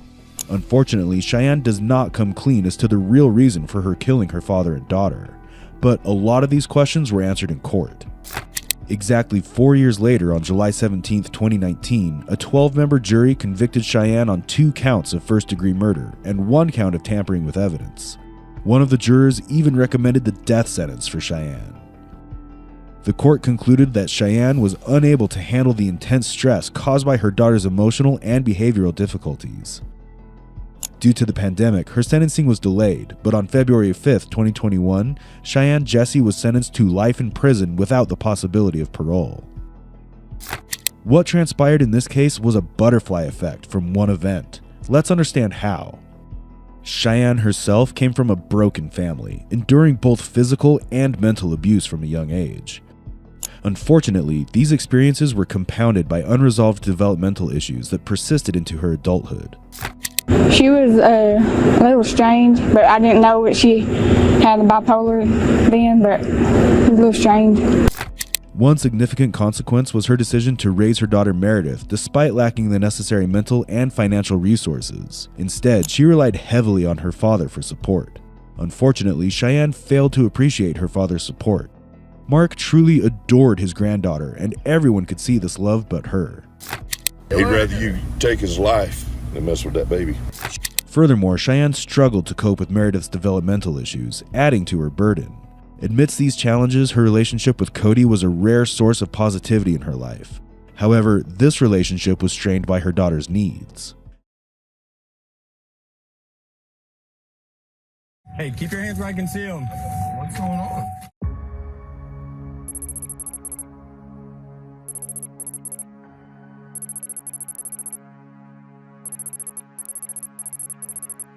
Adam Montgomery found himself in police custody facing second-degree assault charges related to Harmony Montgomery on the morning of January 4, 2022. Manchester police questioned him, and despite the gravity of the situation, Adam remained composed. Responding with a mere, "I got nothing to say," he maintained the same stance when arrested later that day on the same charges. So that's what that's all about. So second-degree assault charge, what is this referring to? Well, that's what we want to talk to you about. Well, explain to me if I'm being charged with it, what the hell am I being charged with it for? Well, your daughter had some injuries that you know about when you lived on Guilford Street. No, I do not. What are you referring to? Well, you were there, I wasn't, right? What are you referring to? I'm referring to her having some good marks. What are you referring to? Marks that were left on her by you. Absolutely not. I have nothing else to say. Unfortunately for him, Adam seems unaware of the distinction between the two situations. When arrested for charges of second-degree assault, and that too of a minor, his silence will work against him compared to a situation when he is just questioned without any charges or warrants. However, before jumping to any conclusions, let's take a closer look at the events that unfolded in the past and led to this situation. Adam Montgomery and Crystal Sorey began their relationship in 2012, setting the stage for a complex family journey. Harmony Montgomery was born on June 7, 2014, to Crystal and Adam. The couple struggled with substance abuse, and Adam was abusive towards Crystal. Due to this, they separated a little while after Harmony's birth. Tragically, Harmony was placed in Massachusetts foster care immediately after birth. Adam soon married another woman named Kayla Montgomery and had 2 sons with her. The situation worsened in August 2019 when Adam's family home in Guilford Street in Manchester was sold at a public foreclosure auction. Yet the family remained in the property until they were evicted around Thanksgiving in November 2019. The family, which included Adam, Kayla, their 2 sons, and Harmony, were living in their car after being evicted. Adam and Kayla discussed staying at Kayla's mother's place with the children, yet Harmony's name was notably absent from their plans. Something happened to Harmony between October 2019, when law enforcement conducted a routine check at the family home, and November 2019, after which there were no more sightings of her at all. When he was arrested on January 4th, 2022, Adam had already separated from Kayla and was initially instructed to not contact Kayla and her kids due to his criminal background. He was living with his new girlfriend, Kelsey, who did not know much about his past. Harmony had been missing for over 2 years at that point. You don't have any warrants. I'm right. I got nothing to say. Adam, right? I'm right. Yeah. Do you remember me from the Elliott Hospital from a while back, man? Yeah, I got nothing to say. Right. So, hey, man, the only thing we're trying to figure out is where Harmony is, okay? Okay. So, the concern is that she has a sick, right? Okay. You're not in trouble. Nobody said you're losing your daughter, okay? So I want to make that clear. Just want to let you know I have my body tomorrow, just like everybody else is being on the video. So you just need to find out where she is. That's all I'm concerned about. You're not in any trouble right now that I know of. Okay. We have no warrants. Okay. So, where's your daughter so we can check on her to make sure that she's okay? Right now, I have nothing to say to you guys. But that's not what I'm just asking where she is. I have nothing to say. So you don't care if your daughter's okay or not? I do. I listen, I have nothing to say. Is your daughter... If I'm under arrest, you guys gonna arrest me? Yeah, from last year, but it was over and done with after I got out of jail. So that's all clear. DCYF said it was cleared up. The police said it was cleared up. Everybody said it was. They said that there was no contact order between me and her. Okay, and that's Kayla we're talking about. Okay. Well, you know what? If that's the case, then that's my fault for maybe not checking a little bit further into it. So I apologize for that. Again, I apologize for the way things went down out there. Like I said, I'm not part of the SWAT team. I don't do that stuff. If I had had a good number for you, I would have just called you in. But I don't have you don't have a phone, you said, right? Okay. So I apologize for that. I do appreciate you being cooperative with me. You've never given me a hard time. I know we've only met a few times, so thank you for that. Let's talk about why we're here to talk. Tell me what you want to say. Tell me what you know. I don't know nothing. Well, what was our conversation about the other day? You said you had a couple questions you wanted to ask me. Yeah, ask me the questions. Well, what was our conversation about the other day? Remember we met, I mean, you remember that was only, what, a few days ago, right?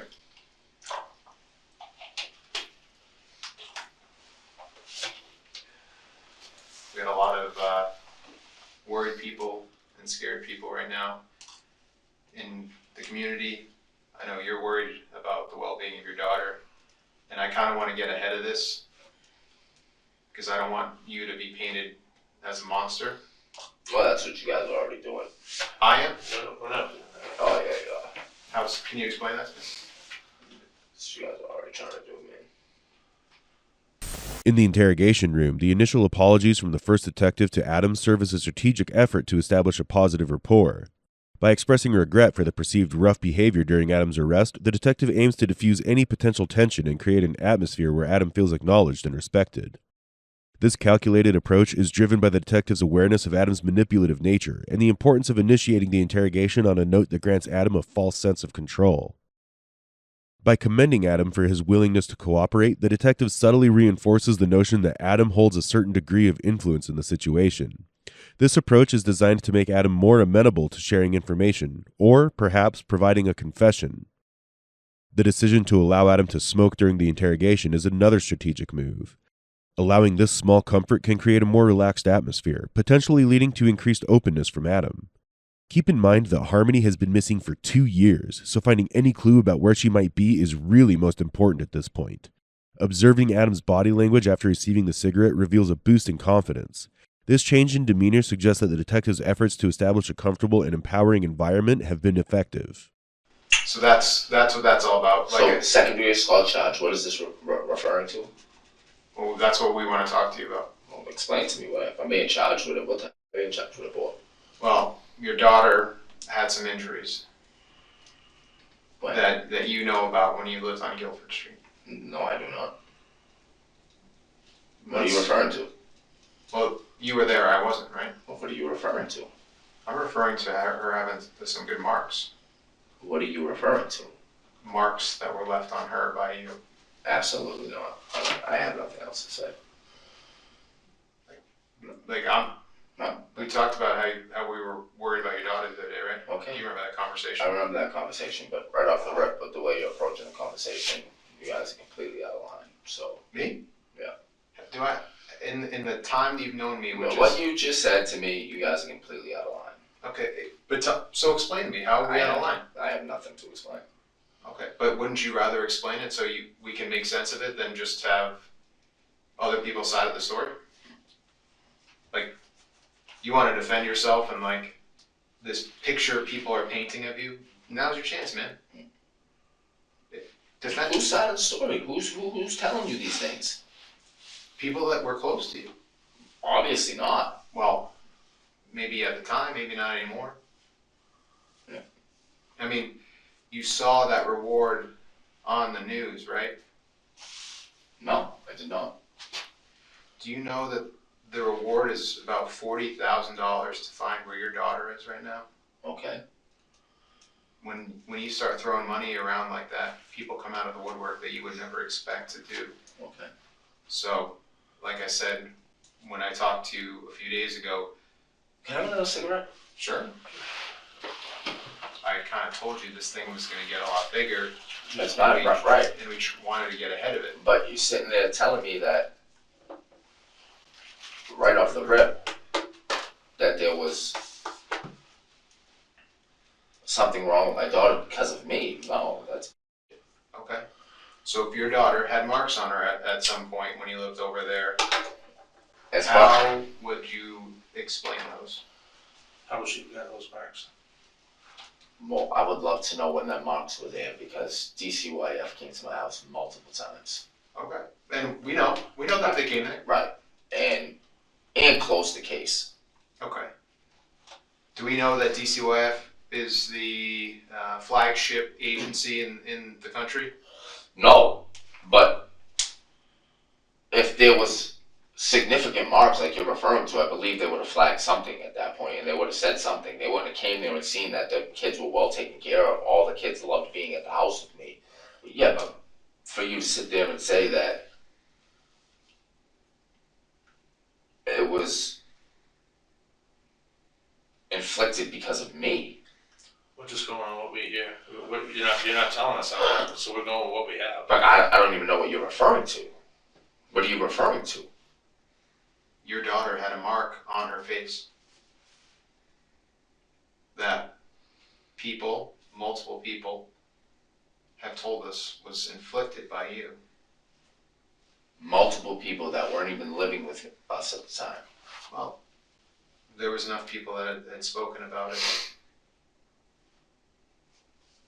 Yeah. People share knowledge of what they know. So somebody, you telling him, and then he tells you, and then he tells you, so something that just gets passed down the line. I'm not talking about like a game of telephone here. I'm saying that people say a story and then the details kind of fill themselves in, like corroborate. Do you know what the word corroborate means? Of course I do. Okay. You're a smart guy. I'm not trying to insult your intelligence, but when people kind of fill in the blanks, that's what I mean by like we're corroborating that story. But this is your time to tell me, kind of explain that. You know, if you're saying this was a mistake or this is an accident. I don't even know what you're referring to. Like that's what I'm trying to get at. Is I don't even know what you're referring to. I'm saying she had a mark on her face. I mean, I don't even know what you're referring to. You don't recall your daughter ever having a mark on her face? The reason DCYF came out to visit you guys, you don't recall that? In the interrogation room, Adam's response to questions about Harmony's injury appears strategic and deflective.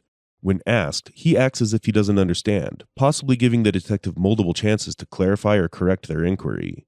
This tactic seems to test if the detectives will make a more damaging statement about Adam.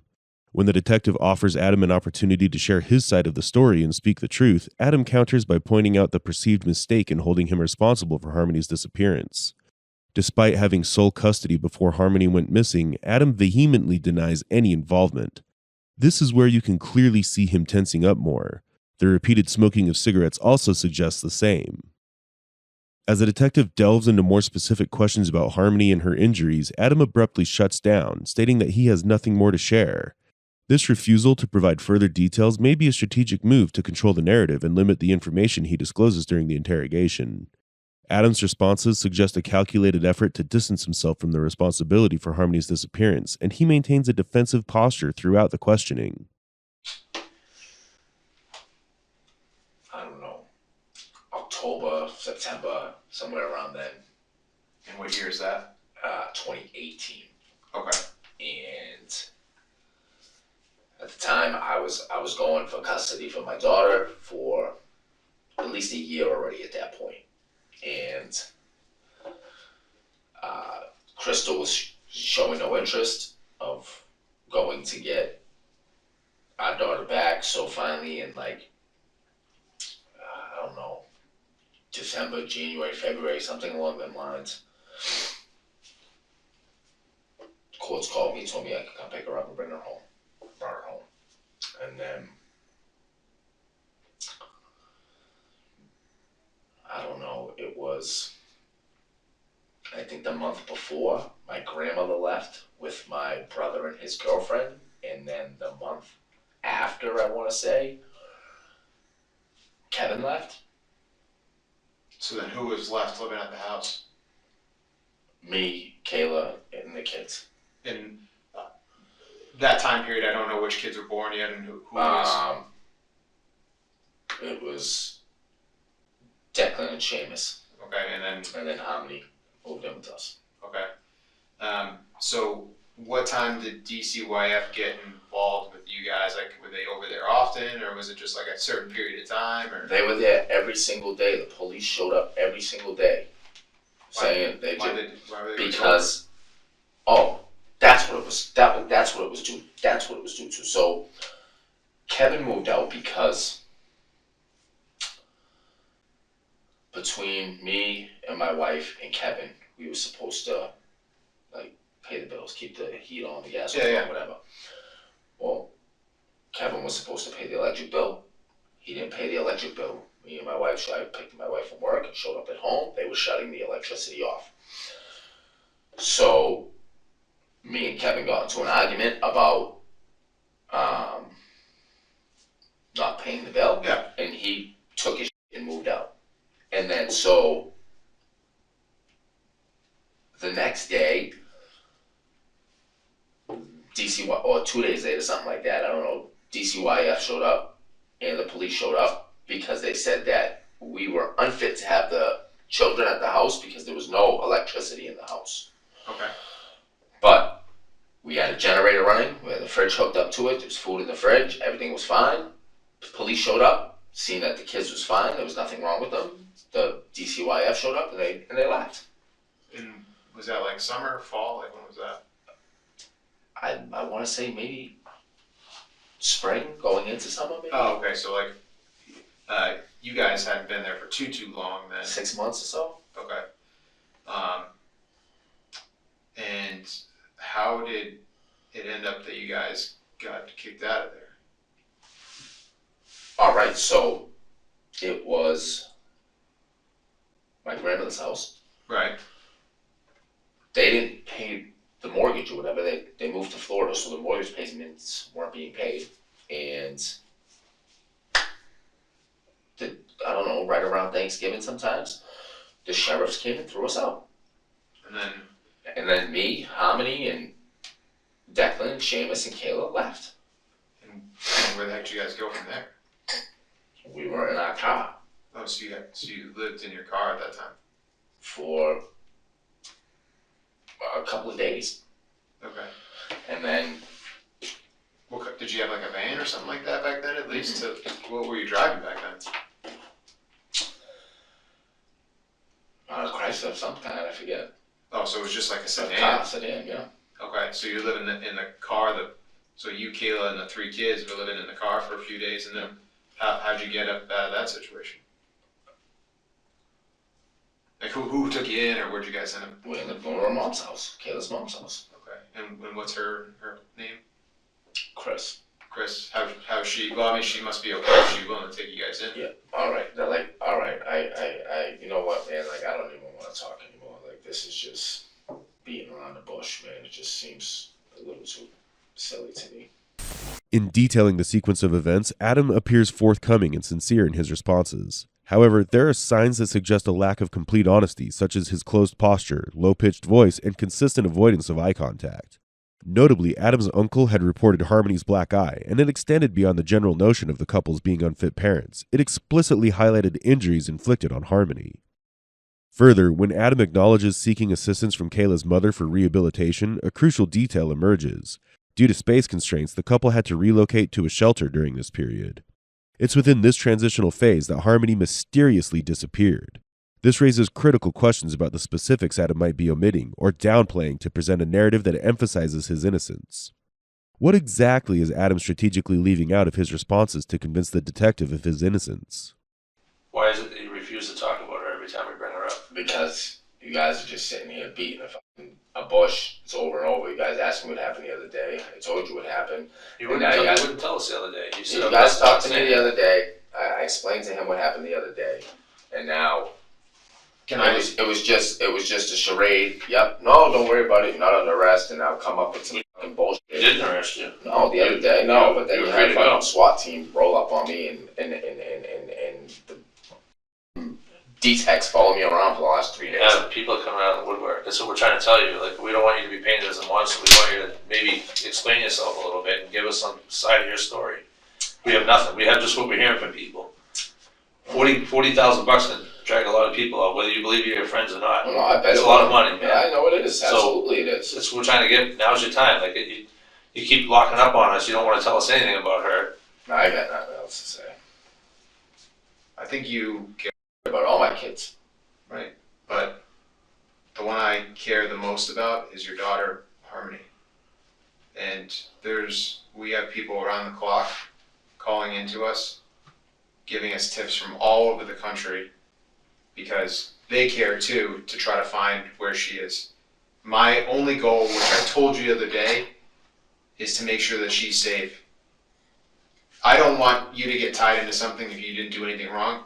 My job is not to jam somebody up for something that they didn't do wrong.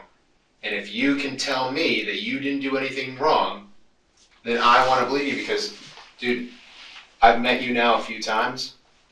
I helped you out when you were at the hospital when you were having a meltdown. You told me about your kids. I sat there and I talked to you. Dude, I could have tased you right there, and I didn't do that because I saw deep down inside that you were hurting and that I wanted to help you.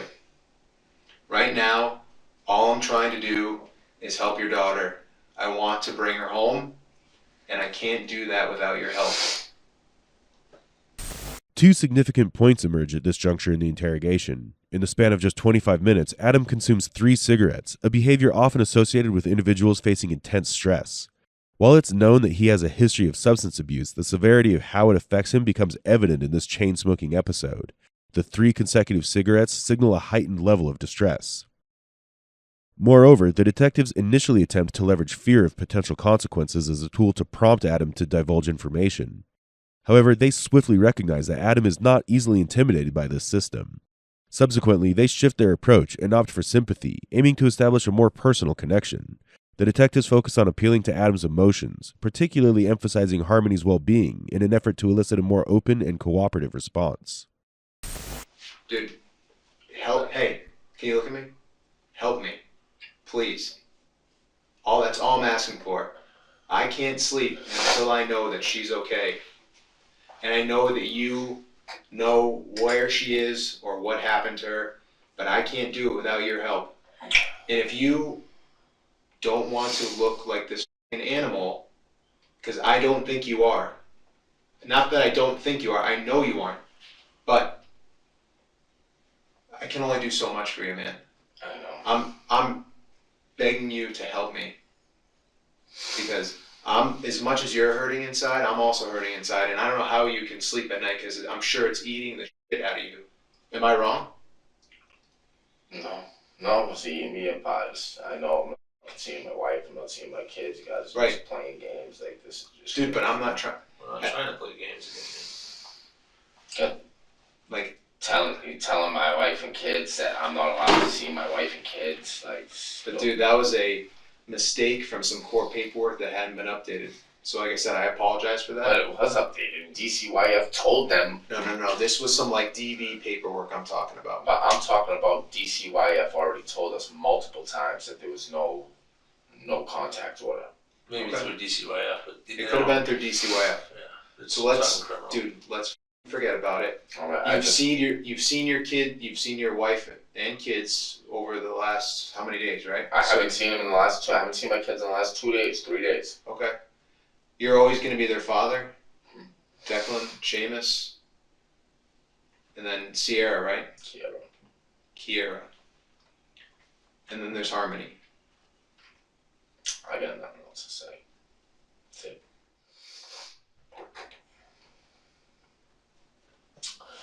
That's it, guys. I got nothing Hey, else to say. can you make me a promise? Like man to man?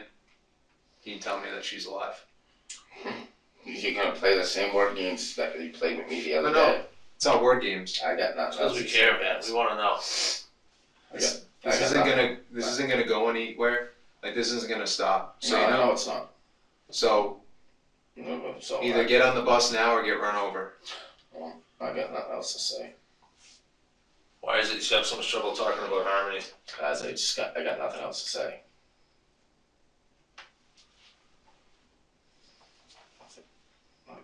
I want a lawyer with me.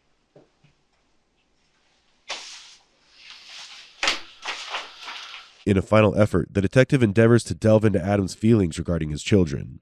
Adam's consistent silence and deflecting every time that Harmony's name is mentioned provides the detectives with the crucial insight they were seeking. In typical situations where suspects are being questioned in relation to a potential murder, maintaining silence can be a strategic move to avoid disclosing incriminating information. However, Adam's silence doesn't work to his advantage. In this case, it backfires as the victim in question is none other than his own daughter, who was under his custody when she went missing. Consequently, suspicion surrounding Harmony's disappearance and potential harm now squarely centers on Adam. On August 7, 2023, Adam Montgomery was sentenced to 15 to 30 years for armed career criminal charges and an additional 7.5 to 15 years for theft unrelated to his daughter's disappearance. Despite prior felony convictions, he denied killing Harmony during sentencing and pleaded not guilty in October to charges of second-degree murder, falsifying evidence, and abuse of a corpse. Kayla Montgomery initially lied about Harmony's whereabouts to law enforcement. Later, she claimed Adam coerced her into repeating these lies to a grand jury. Charged with 2 counts of perjury, she initially pleaded not guilty, but later accepted a plea deal. In exchange for testifying against Adam, she received a reduced sentence of 18 months and dismissal of other charges, August 7, 2023. Kayla, can you tell the jurors what happened when Adam returned to the vehicle after his methadone treatment? When Adam came back to the vehicle, he could smell urine and he started yelling at Harmony and kept hitting her in the head repetitively. Where were your other 2 children at that time? In the back seat. And what were they doing? They had no idea what was going on. How old were they? Seamus was about 2.5 and Declan was 11 months old. Did you look back at Harmony at any point? No, Why not? because I was scared. What were you scared of? If Adam was gonna say something or if he hurt her really bad, it was gonna look really bad. You were scared of what Harmony would look like? Kayla confirmed that in December 2019, while living in a car, Harmony had accidentally urinated a couple of times. This led to Adam hitting her in the face and head with a closed fist. The family discovered Harmony was dead almost 24 hours later. Adam carried her body in a duffel bag and later in different trash bags for nearly 3 months, storing it in a cooler and later dismembering it in February 2020. In March 2020, he used a U-Haul truck to dispose of Harmony's body. Harmony Montgomery's remains have not been found till date. As we conclude this unsettling chapter, one cannot help but reflect on the chilling transformation of a father into a perpetrator, the heinous details of the crime, and the unnerving attempt to intimidate detectives in the interrogation room. Yet, few questions linger. What led to this tragic outcome, and were there missed opportunities to intervene before this dark incident happened? Could a more efficient approach or earlier intervention have altered the course of little Harmony's life? How is it that individuals engaging in daily substance use are allowed to raise children, and can such abuse lead to such heinous crimes? It prompts us to consider the delicate balance between protection and intervention, using a deeper exploration of how we as a society can identify and address warning signs before they escalate into irreparable tragedies.